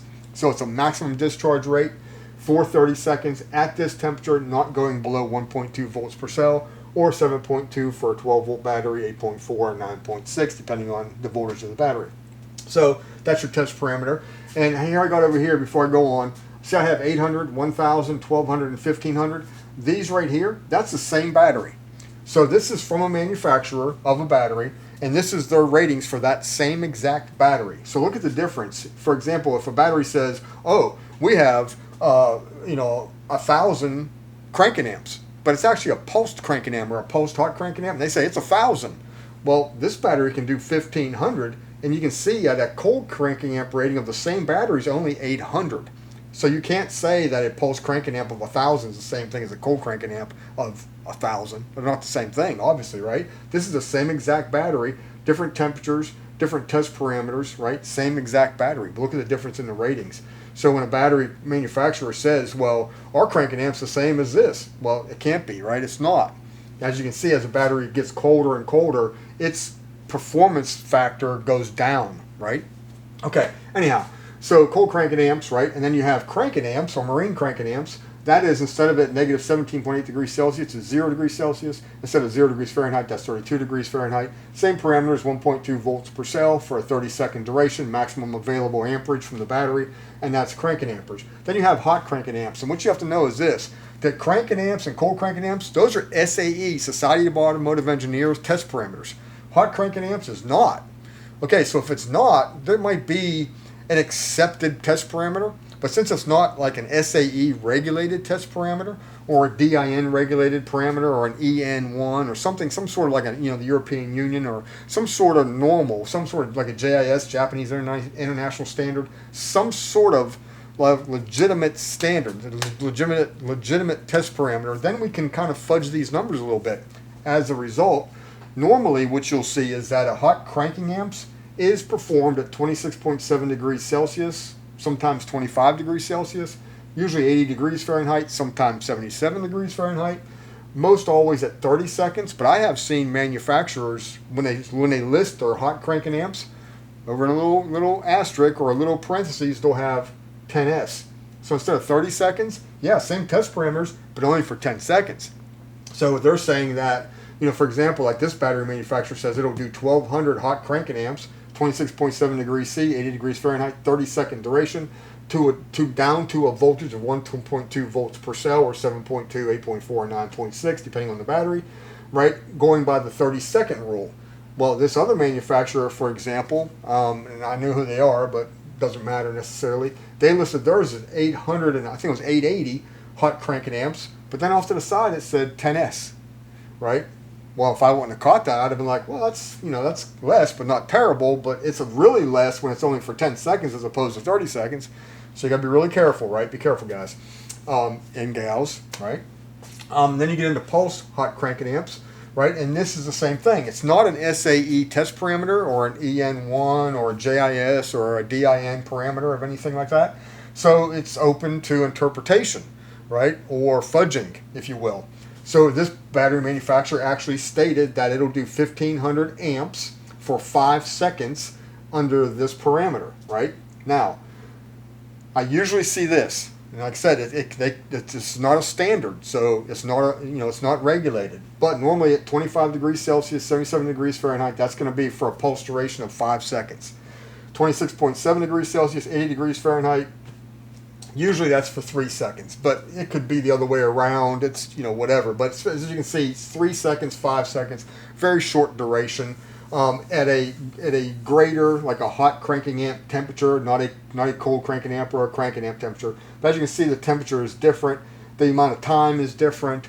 So like I said, and I put on here, this same exact battery in the different ratings at the different temperatures and the different test parameters. You can see how much it changes, right? So when a manufacturer says this is the same as that, right? Well, obviously it's not, right? So anyway, I just wanted to touch on that real quick. Like I said, these two are SAE test parameters. That's what I listed here, and these two are not. This is kind of an industry standard. Maybe maybe more something that's accepted, I guess. But I've seen it where the 30 seconds is not 30 seconds. And this one right here, well, this is, I at one point before lithium ion batteries, lithium ion chemistry batteries became a thing, I never saw that. I never saw it. So this is actually, this battery right here is an AGM TPPL battery, and that's actually by Odyssey, It's one of their extreme lines, one of the what they call their extreme TPPL AGM2 batteries, and that's right off of their specification sheet. So I didn't make that up, but that is for an actual AGM battery, not a lithium-ion battery, because a lithium-ion battery can't give you this, right? Because you can't draw that battery down to 1.2 volts per cell. You can't do it, right? They can't do it safely, so it can't be done. So this will never be seen on a lithium-ion battery. You may see this, right? You definitely will see this. And you'll see a lot of PB equivalents, lead acid. PB stands for lead. So PBEQ means equivalent. So PB equivalents or lead acid battery equivalents, all right? Take that with a grain of salt. Crunch the numbers, right? Know what you're looking at, right? Know what you're looking at. All right, so let's get into battery management systems. Okay, does every lithium-ion battery that you buy have a battery management system? No, they don't. Know this, okay? It's important that you know this. They don't, not necessarily. Are all of them meant to replace your standard lead-acid battery in your car or your truck or your boat? No, they are not. They are not all drop-in batteries. Absolutely not. Direct replacement batteries? No, they are not. Okay, if the manufacturer of the battery says that yes, this can replace a lead-acid battery, it's a drop-in battery, do yourself a big favor, okay? Do yourself this favor. Before you buy the battery, download the instruction manual, download the operator's manual for that battery. See what it requires for charging voltage. See what it requires your car to have for it to work properly and to maintain your warranty on that battery. Okay? Because the charging voltages or the rate of charge is critical, right? And you can, if the battery, and this is for a battery with a battery management system. If it does not have a battery management system and your alternator overcharges the battery, it'll have no way of protecting itself, right? And it might get into thermal runaway, get overheated and get into thermal runaway and start to smoke or swell or gas, right? It's because you're overheating the battery, the cells, because there's no internal battery management system. So there's some argument, or there can be argument, or at least discussion, let's just put it that way, right? Like, do I really need a battery management system? Do I need to pay the extra money to have one in there? What's the deal? Okay, like before I get into that too deep, let's talk about this real quick. If you have a race-only application, an off-road vehicle only, you have an off-road vehicle, you have a rock crawler, an off-road four-wheel drive vehicle, a drag racing car, a speed boat, it's basically a short duration operation. It may not even have a charging system. Maybe you're just charging the battery or the batteries and you're making your runs and then you're recharging the batteries and you're monitoring it. You're not overcharging it. You're using the correct charger. You're doing everything right. Can you get away without a battery management system? Yes. You probably can, yes. If you're going to use a drop-in replacement battery, take out your factory installed battery, drop it in your passenger car and send your wife down the road in it going to the grocery store, it's got to have a battery management system. I don't care what anybody says. Well, this, that, and the other. Bullshit, right? It's got to have one. Plain and simple. At the least, it's going to greatly reduce the life expectancy of the battery. If you overcharge it, right? If you let it become undercharged, you let it get too hot, it gets too cold, right? It's not going to last. And it's an expensive purchase. It really is. So you're like, well, that thing didn't last for nothing. Well, of course it didn't. You know what I mean? So, battery management systems. Can you get away without one? Yes. Can you have a race car situation or an off-road vehicle situation where you're monitoring the battery and you're properly charging it and you're checking it for temperature and you're doing everything right? Can you get away without one? Yes, you can. A drop-in replacement? No, you can't. It's got to have one. All right, so what does a battery management system do? It provides overcharge and undercharge protection so that the battery voltage doesn't go too low, damaging the cells, doesn't go too high, damaging the cells, right? Provides low and high temperature protection, doesn't get too cold, damaging the cells, right? If some of these batteries, these lithium-ion batteries, they get too cold and you try to charge them, lithium ferrophosphate or lithium iron phosphate in particular, if they get really, really cold and you try to charge them at a great rate, you'll damage the battery, right? High temperature protection, you can get into thermal runaway. The lithium ferrophosphate, lithium iron phosphate batteries can get into thermal runaway if they get hot enough. They get extremely hot for that to happen, and they'll usually swell. Maybe they'll pop open, start to smoke. It's not good. Lithium titanate, lithium titanium oxide, much more tolerant to low and high temperatures. They don't really have thermal runaway. I can't even find a temperature listed for thermal runaway. So it's not really such an issue. They're definitely more tolerant in both directions. Provides short circuit protection and current limiting. If you were to actually short circuit the battery, take the positive and negative battery cables and touch them together, right? The internal battery management system will turn the battery off. It'll just be pow, and that'll be the end of it. Done, right? If, for example, you're using too much current, the current rate leaving the battery is too great, so you're drawing way more amperage from the battery than what the battery was intended to allow, then a battery management system turns the battery off. Just like you disconnected a switch, just like you unplugged the cables. Boom, off it goes, right? Now, this is something you need to take into consideration. If you decide to build your own battery, which a lot of people are doing it, so that sounds crazy, but it's really not. A lot of people are building their own batteries, and they're buying battery management systems to add to the battery pack. Be careful about the amount of current it'll allow. If you're going to use that for a starter battery where it's going to have a high current draw, where your pulsed cranking amps or even your cranking amps is going to be fairly high rate of current, or your initial your surge of current, to your electric starter motor, that surge is high. Got to make sure that your battery management system will allow for that without turning the battery off, because you can imagine you go into the crank and it goes crank, click, and then nothing. Well, the battery management system shut the battery down, so now you can't use it. Even though the battery has the capacity to do it, your battery management system won't allow for it. So make sure it can handle an actual, that major rush, or it's called inrush of current from the battery for that shorter period of time, and then can handle a fairly high discharge rate before it turns the cells off, before it turns the battery off. So it can provide it, and it's a good thing, but make sure it's rated properly. Okay, performs cell balancing, active or passive. Okay, that means that the battery management system would have an integrated cell balancer. Some do, some don't. Some batteries may have the battery management system and a separate cell balancer, and it may be considered an active or passive. I'll talk about that in a second. It may be integrated. So it doesn't have to have it integrated in a battery management system, but it's got to be there whether it's integrated or not. It's either separate or part of it. So better battery management systems tend to have integrated cell balancers. Okay, so active or passive. The idea is this. Let's say you have 6 cells in a battery, and each one of them, let's say, is 2.1 volts. Let's pick it up. Well, let's make something that makes sense. You got 4 cells, 3.2 volts. That's 12.8 total. So this one is 3.2. Let's just say theoretically they're in series. 3.2, 6.4, 9.6, 12.8 volts. Right. So you end up with 12.8 volts because you got them in series. But individually, are they 3.2, 3.2, 3.2, 3.2, or are they 3.2, 3.3, 3.1, 3.15?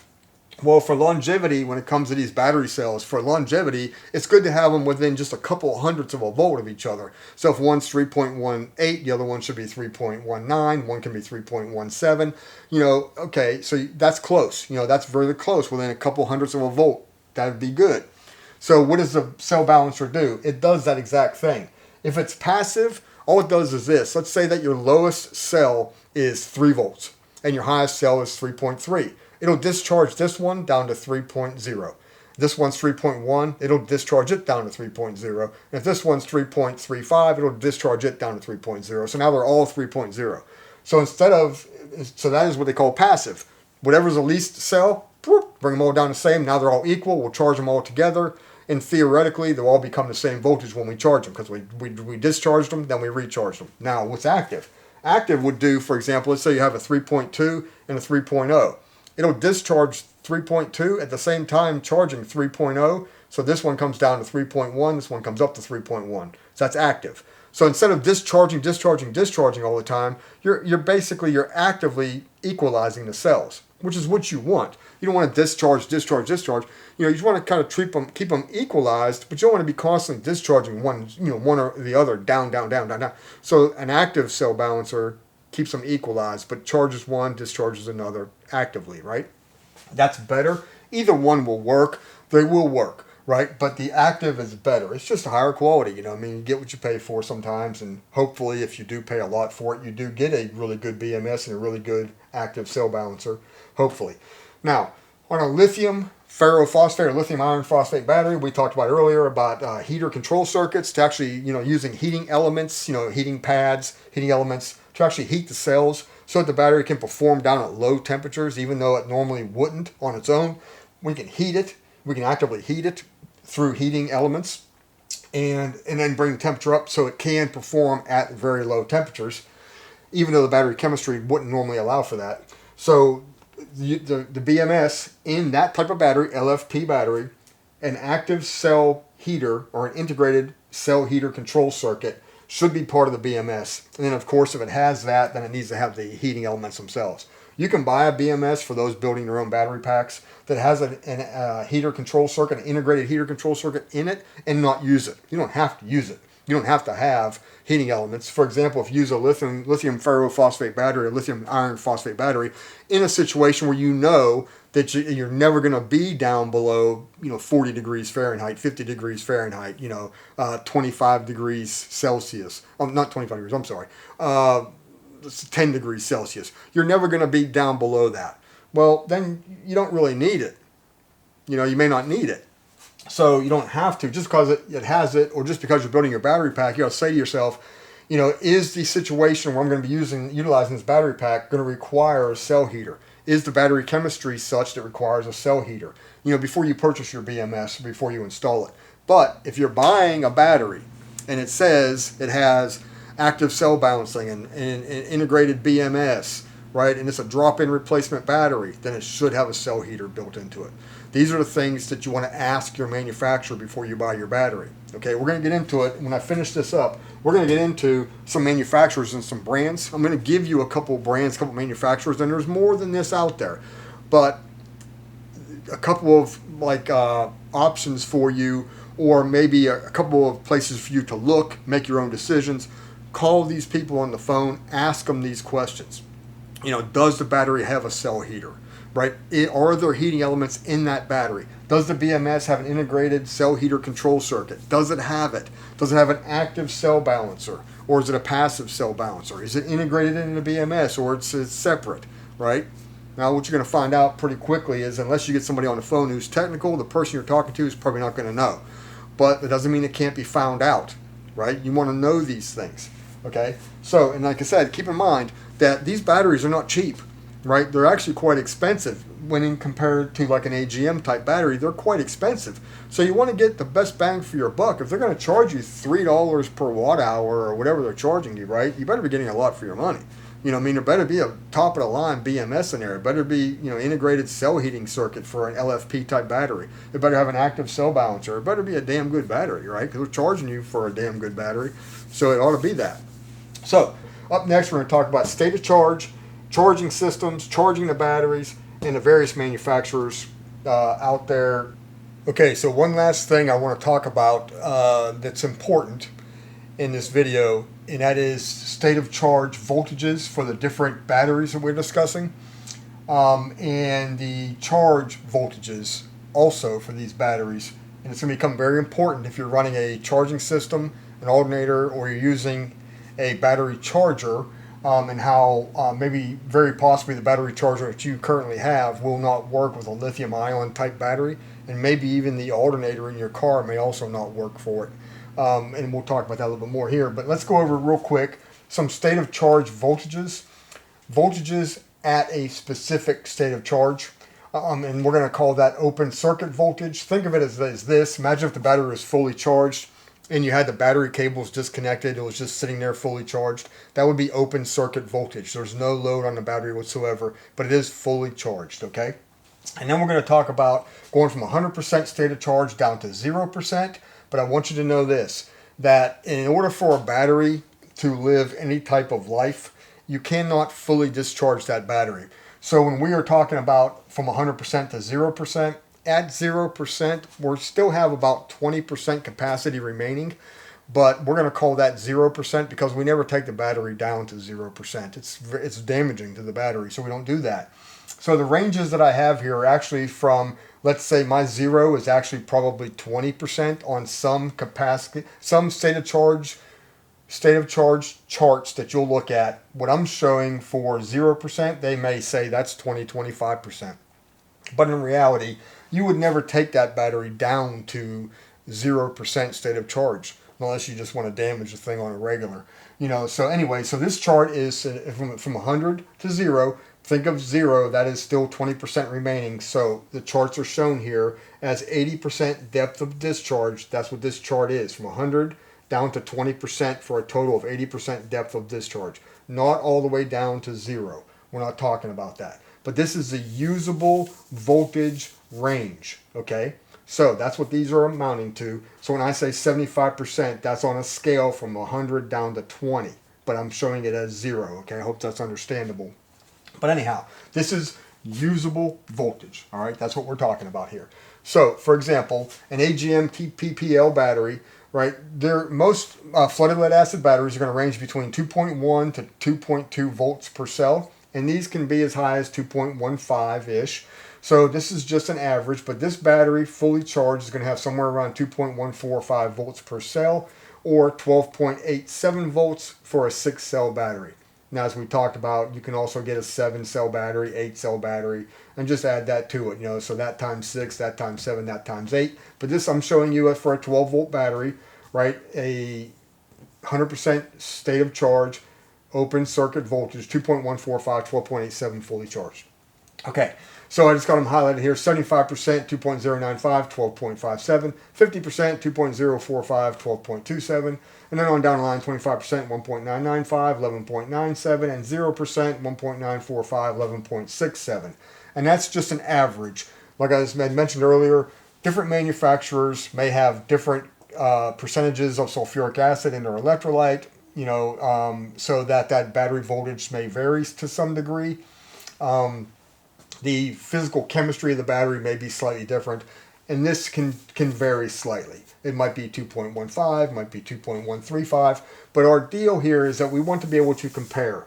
We've got to come up with an average so that we can compare, and this is pretty accurate, okay? Believe me, working in the automotive field my whole life, this is fairly accurate for an AGM type battery.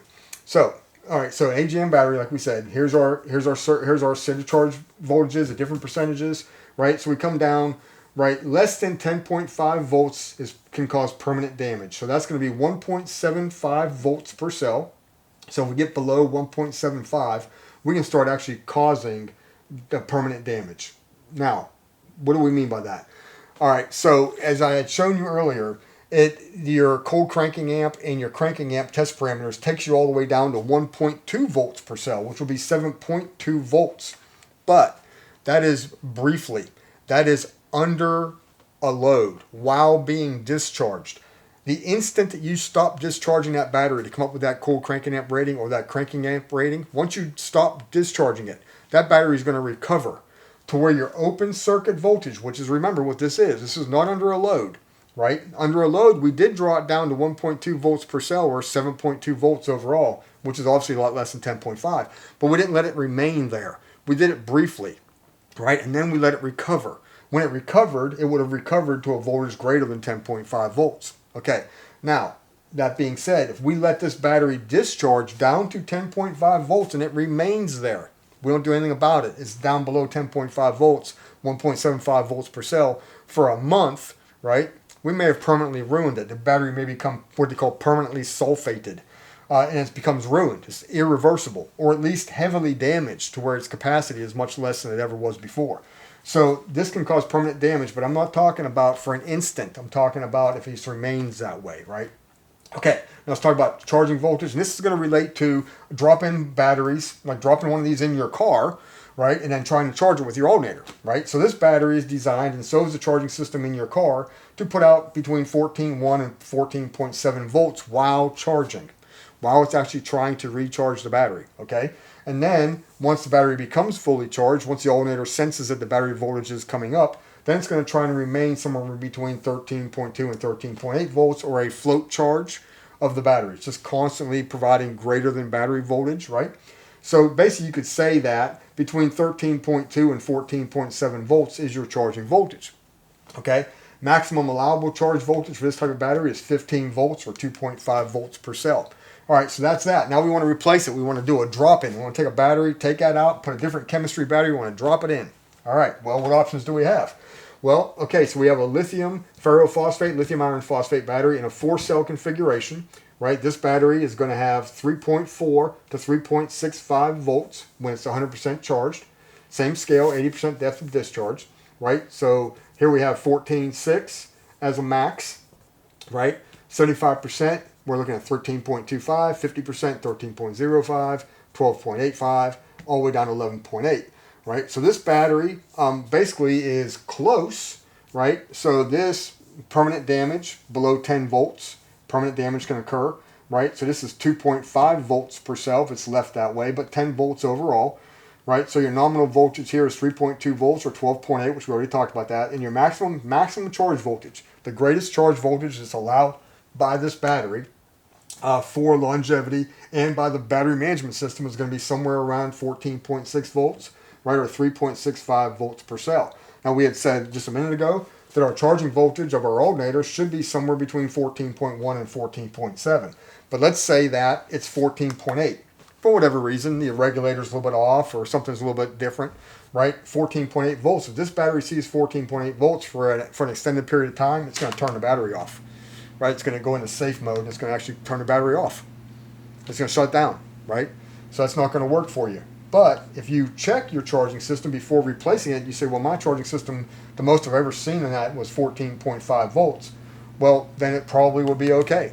It probably would be okay. Now, keep in mind what I talked about earlier. This battery, right, is going to recharge at a much greater rate than this battery, right? This battery, due to internal resistance, does not charge at the same rate as this battery can charge. When we talked about C rates and charging rates, this battery can charge at a much faster rate, so that it may be more taxing on your alternator.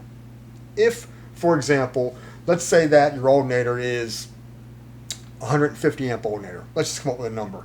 And normally your vehicle, when you're operating your vehicle, your alternator is providing 60 amps of charge to run your vehicle, right? To perform all the electrical functions in your vehicle. Under most cases, let's just say come up with a number at 60 amps. So we have 90 amps remaining, all right? 90 amps is not being utilized by the alternator. But let's say that with the battery, this battery becomes discharged and needs to be recharged by the alternator. And let's say that this battery is pick a number, let's say it's a 60 amp hour battery, and it can recharge at 1C. So it can take 60 amps non-stop, okay? So if you got 60 amps for the vehicle plus 60 amps recharging this battery, now your alternator is 150 amp alternator putting out 120 amps. Can it do that? Probably. Can it do it long term and not overheat, not cause a problem? Probably. But let's say the battery, the alternator in your vehicle is 105 amps. And you're using 60 amps, and you have 45 amps as, let's say, a cushion. We'll call it a cushion, right? And this will allow for, let's say, 60 amps, and you have a 45 amp cushion. That means your alternator is going to be maxed out. It's going to be totally maxed out, wanting to put out more than it can, which means it's going to max itself out and stay there. Even as the engine speed comes down, you come to an idle, it's still going to stay there because the battery is requesting or allowing for more than it can put out. So it's just going to max itself out. So in that way, depending on the amperage output of your alternator, you may be able to do a drop-in, no problems whatsoever. If you have a 150 amp alternator and really the car could probably get away with 105, with a lead acid type battery, then probably you could drop it in and have no trouble whatsoever. On the other hand, if the alternator is taxed already, it's basically doing all it can do just to do its normal daily functions already, and you change battery chemistries, you drop this in there, you may burn it up. So you got to know this, right? You have to know that. I recommend to you that if you're going to buy a lithium ferrophosphate or lithium iron phosphate battery and it's listed as a drop-in battery, okay? And I'll give you a couple real quick here. Just look at my notes real quick. A couple of the drop-in batteries that are listed as such. Dakota Lithium DL Plus, it's their dual-purpose battery, is listed as a drop-in battery, but it's got some caveats. It's got some, cautions. It's got some things that's make sure this, make sure that, so make sure you do that, right? Anti-gravity batteries, their restart line is designed to be a drop-in battery, drop-in replacement. It's supposed to be readily, it's supposed to be, you should be capable of doing it with little to no modifications to the vehicle, right? But be careful because, like I said, if your alternator is already being taxed with what you have and you drop this in there, you may find it's not going to work out for you. So make sure you read all the instructions, read the operator's manual, talk to somebody in tech before you purchase it, okay? Because it's a big purchase, it's a lot of money. If you read your warranties, if you overcharge it, if you undercharge it, if you do something wrong, the warranty is going to be void. It might be a long warranty. Let's look how long the warranty is. It's so great, but you're not doing things the way you're supposed to do them.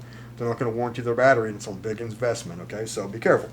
All right, another one is the Optima brand battery. They now have their orange top battery, which is their lithium ferrophosphate or lithium iron phosphate battery. They've had them for power sport applications for a while. They now have them for automotive, like a direct replacement batteries. They have one available also, but like I said, let me warn you that you can do that, and it can be done, and people have done it.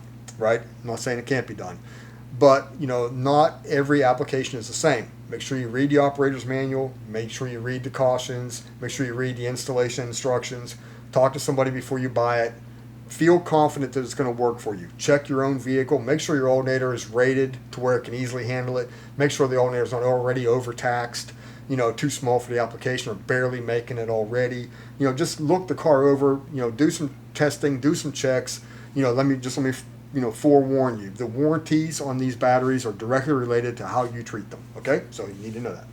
So let's move on to our lithium titanate batteries or lithium titanium oxide. I have the 5 and 6 cell battery listed and not the 7 cell. 7 cell would just be a matter of just add that to it. So 5 times that, 6 times that, 7 times that. You get your idea. So basically these batteries, all right. So these cells, this is based on a 2.3 volt nominal voltage cell, not a 2.4 but a 2.3. It's going to range fully charged from 2.73 to 2.8 volts. That's 100% charge. 75% is 2.355, 2.24 for 50, 2.1775 for 25, 2.105 for 0, or 10.525, 10.888, 11.2, 11.775, 14.0. And now, like I said, just add 16.8, 14.13, 13.44, 13.065, 12.63 volts. That would be a 12 volt battery, a 14 volt battery. And here's basically what you would have. Now, once again, to an 80% depth of discharge. Now, this battery can be drawn down to 2.5 volts per cell. This battery can be drawn down to 1.75 volts per cell. This battery can be drawn down to 1.5 volts per cell. So basically 7.5 or 9, depending on whether it's 5 or 6. So basically, so I have written here, see 9.0 and 10.80. The reason I did that is because these batteries, they will have a cutoff voltage. If the it's one thing to say that you cannot get down to a certain voltage without causing permanent damage. There's another thing to say that, okay, well, this is our cutoff voltage. Below such and such a voltage, the battery is going to literally, should not be exceeded, or the battery management system will actually cut it off. That's why I put 9.0 or 10.8, which is 1.8 volts per cell. Okay, and your battery management system, like I said, before you buy them, you will know what that voltage is. For example, the cutoff voltage on this one is 3.65. The cutoff voltage on this one is 2.80. That's your charging voltage. Then you have your discharge voltage. Your discharge voltage is going to be considerably less, obviously much lower than that. This is what your permanent damage is, right? So once again, like we talked about earlier, you got your nominal voltages, 3.2. This one's 2.3 because it's based on a 2.3 nominal voltage battery, not a 2.4. So 11.5 or 13.8 your nominal voltage. Maximum charge voltage here is 2.8 volts per cell. So 14 volts or 16.8, depending on if it's a 5 or 6. So what does that tell you? That tells me that there's not really going to be an alternator that's designed for this. Okay, so is this going to be a drop-in battery where your alternator is putting out 14.6, 14.7, 14.5? Well, the answer is no. That's not going to be a drop-in battery. Now, can it be done? Yes, it can be done. How can it be done? You can buy custom alternators. You can buy alternators that have external adjustable voltage regulators, where you can actually adjust the voltage to whatever you want to adjust it to. But be very careful with lithium titanate batteries, period, when it comes to alternators, because remember we talked about earlier, the charging rate on these can be 3C. So 3C, if this is a 60 amp hour battery, or let's say a 40 amp hour battery, let's just say 40 amp hour, and it's a 3C charge rate, that's 120 amps it's going to accept non-stop. Let's go back to your alternator. If you have a 150 amp alternator on your car and you're using 60 or 70 amps to run the vehicle, and your alternator is charging 60, 70 amps, just putting that out, that's its output under normal conditions while you're driving your vehicle. right? So now it's a 150 amp alternator. It's putting out 60 amps. You got 90 remaining. You got 90 amp cushion. Let's just say we'll call it that, a cushion, all right? So or in reserve. So you have 90 amps. This will accept, let's say, 120 amps, maybe more than that, right? Well, that's way greater than what your alternator has in reserve. So it's going to be maxed out for sure, right? And it's going to stay that way. This battery is going to want to take full charge non-stop until it is, its max its max charge rate or C rate at the highest amperage non-stop until it is fully charged. It's not going to taper off. It's just going to keep on wanting that. So the entire time you're driving a vehicle, whether it's idling, whether you're cruising down the road, the alternator is going to be overtaxed and it's going to overheat, right? So in my opinion, right, lithium titanate batteries, lithium titanium oxide batteries are not really all that suited for charging systems. Like I said before, it can be done, right? External voltage regulators, DC to DC charge converters. There's various things out there that can allow it to be done. I got a question, like, why would you do that? If you're going to use it, if you're going to use lithium titanium oxide battery or lithium titanate battery in a power unit, for deep cycle purposes, as accessory power units, like in a marine application or a RV, something like that, then your starter battery, your normal starter, your SLI battery in a vehicle, it can be like an AGM TPPL battery, and you can buy DC to DC charge converters that will charge not only your factory starter battery, but it also will charge your lithium titanium oxide or lithium titanate batteries. It'll do both. It has the ability to do both, right? You just have to set it up for that. But the alternator cannot do both. It can't do a lead acid and a lithium titanium oxide battery. You can't put them in parallel and charge them both at the same time with the alternator. It can't do it. Cannot do it, right? Now, to use these, like I said, as deep cycle batteries, as starter batteries in a situation where you have no charging system, no alternator, a drag car, a rock crawler, an off-road vehicle, jet boat, something where maybe you have no alternator, okay, they're great. I mean, they got great power potential. They're lighter weight. They got a really high C rate. They do recharge really fast. I mean, they're super safe. I mean, you can't hardly kill the things, and even if you do, nothing bad's going to happen anyway. So they definitely have a place. They're great. Are they a drop-in direct replacement battery? I don't think they are. I mean, I've seen some of them advertised as such, but I don't believe they are. I really don't. And not only that, if you do like a 5-cell battery and its nominal voltage is 11.5, right? So let's say at 50% it's 11.2 volts. While your AGM battery is 12.27, while you see your lithium ferrophosphate 50% is 13.05. I mean, this is an improvement over this. This is not. So yeah, this, as we talked about, good and bad, pros and cons. Yes, there's some improvements to be had here. I mean, this does have some advantages, not improvements, advantages. And I could see me using them, me personally, building my own battery packs. Actually I'm thinking about building 2 and putting them in parallel to run in my race car with no charging system, right? Because of their energy capacity, because of their weight, because of their safety, because of their physical size. And in my personal application, weight's not that big of an issue for me because I actually need the weight bias. So it's okay with me. So I like the batteries. I like the chemistry. I like the fact that there's no, sulfuric acid to deal with. They're very safe. I like a lot of things about these batteries. Do I think they're a direct replacement battery? I do not. I do not think that. A lithium ferrophosphate battery, a lithium iron phosphate battery, they're more affordable. They're lighter. They can be a direct replacement. Do they have a place? Absolutely. And really with me, for example, making my own batteries, and then my own battery packs, if you will, not the battery cells, of course. I'm always going back and forth because there are lithium ferrophosphate batteries. Some of your headway cells, your 38120 HPs, for example, they have a really high C rate, very high C rate, almost as high or higher than some of the lithium titanium oxide batteries, right? But they tend to have a very low amp hour rating. So you got to use a lot of cells in parallel. So you end up with a bunch of cells, a bunch of connections. You end up with the amp hour rating that you need, but you got, 24 connections. Like, there are 48 connections. You know, every time you got a connection, when you're building battery packs, that's one more connection, one more problem area. So I'm always on the fence. I'm always going back and forth between the two chemistries. Which one do I prefer? You know, so it really depends. I think in most cases, most folks are just going to be buying a battery. So like I said before, they all got their pros and cons.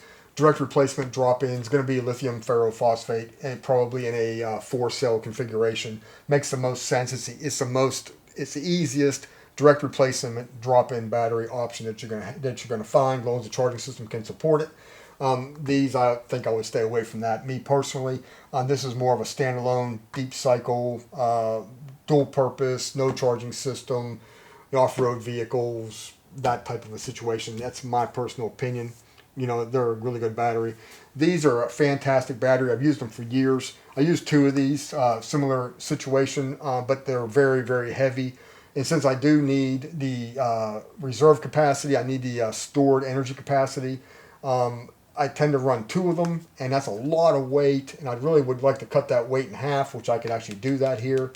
And have more cranking power than I had before. You know, a pulse cranking amperage on this is going to be higher than that when 2 batteries put in series. This is actually going to be higher.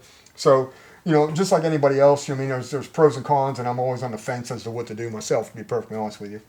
Now, on the AGM batteries, I want to touch on that one more thing, and that is what's out there for the thin plate pure lead batteries. Now, okay, so what we're talking about is we're talking about 99.9% pure lead, so it's a very pure lead substrate, or if you will, inside the battery. It's high quality lead material, very thin plates, allows for a lot of surface area. So the plates are thinner, right? So in a certain cavity, a battery cell cavity, you can put more plates, right? Since they're thinner, and they tend to be, they take up all the internal space of the cell. So you have more plates. So if you have more plates and more, so then you have more surface area, right? So if you have more surface area, the electrolytic solution, the chemical reaction process, there's more surface area for it to interact with. So the amperage, or the capacity of the battery, the amp hour rating of the battery's capacity goes up. So thin plate pure lead batteries, 99.9% pure, good high quality lead, thin plate technology in an AGM construction, right? Basically sandwiches the plates together. The separators themselves are absorbed glass mat. You know, so there's no actual liquid electrolyte sloshing around. So they tend to be very durable, very high amperage capacity. They tend to have a fairly decent discharge rate, or a C rate. It tends to be pretty high. So no one manufacturer has patented that technology. I mean, there's more than one utilizing that technology. So we're talking about the 99.9% pure lead thin plates. So, for example, Odyssey Batteries calls it TPPL, thin plate pure lead, and they actually have an option, which is their AGM2 option. That battery is made by Enersys Energy Products. They've been around for a very long time. I've used a lot of them over the years. I've mounted them sideways, every way but upside down. You can't mount them upside down or inverted, right? But I've used them for years and years and years. Never had a problem with leaking, bursting, swelling. They give me great service. I've had good luck with them. Optima batteries and Interstate batteries are both being manufactured under the umbrella of Clarios. Clarios used to be Johnson Controls Power Solutions. So Johnson Controls Power Solutions is now Clarios. It's basically under that umbrella, right? So Optima batteries are made by them, and so are Interstate batteries. So an Optima battery line, they call it their Pure Flow technology. And in the Interstate battery line, they call it their MTZ line, or their Pure Matrix technology. They're both made by the same manufacturer, you know, probably the same battery. If I had to guess, they're probably the same exact battery. I don't know that for sure, but they may likely be the same exact battery. Okay, XS Power. The XS Power brand, the AGM battery that they offer, that battery that XS Power offers in a 12, 14, and 16 volt configuration, which is the only one of the ones I'm talking about. Of the brands I'm talking about right now, they're the only ones offering 12, 14, and 16 volt. Now, others do too, but of the brands we're discussing, right? XS Power's AGM is a thin plate pure lead battery, 99.9% pure lead. It's offered in 12, 14, and 16 volt options. Like I said, it's under the Systematic Holdings Corporation. That's who makes that battery. They're also under the same manufacturer as TurboStart and Lithium Pros, I do believe, is also a systematic holdings. So that's what I've got for you for today. That's a lot, and it took a long time to get here, and I apologize for it being so lengthy. Do me a favor if you would. If you find the content worthwhile, please do me a favor and share it with somebody who can utilize it, a friend or a family member, somebody you know that might could use some of this information. I'm going to go ahead and start breaking these videos up into chapters, so it'll be a little bit easier to fast forward from one chapter to another, because these videos are so long. And like I said, once again, I do apologize for that, but there's so much to talk about, and it's really hard to know where to cut off from one video to the, to make one video and then stop and go to the next video without losing you somewhere, Like maybe you don't come back for the next video, so you don't really get the whole picture. So it's really hard to cut these videos into segments like that. All right, so let me leave you with one final thought. In our daily lives, let's all try to remember to give thanks, to remain humble, and to show a little kindness. I think it'll go a long way for all of us, all right? So with that, thank you very much. I appreciate you, and I'll see you on the next one.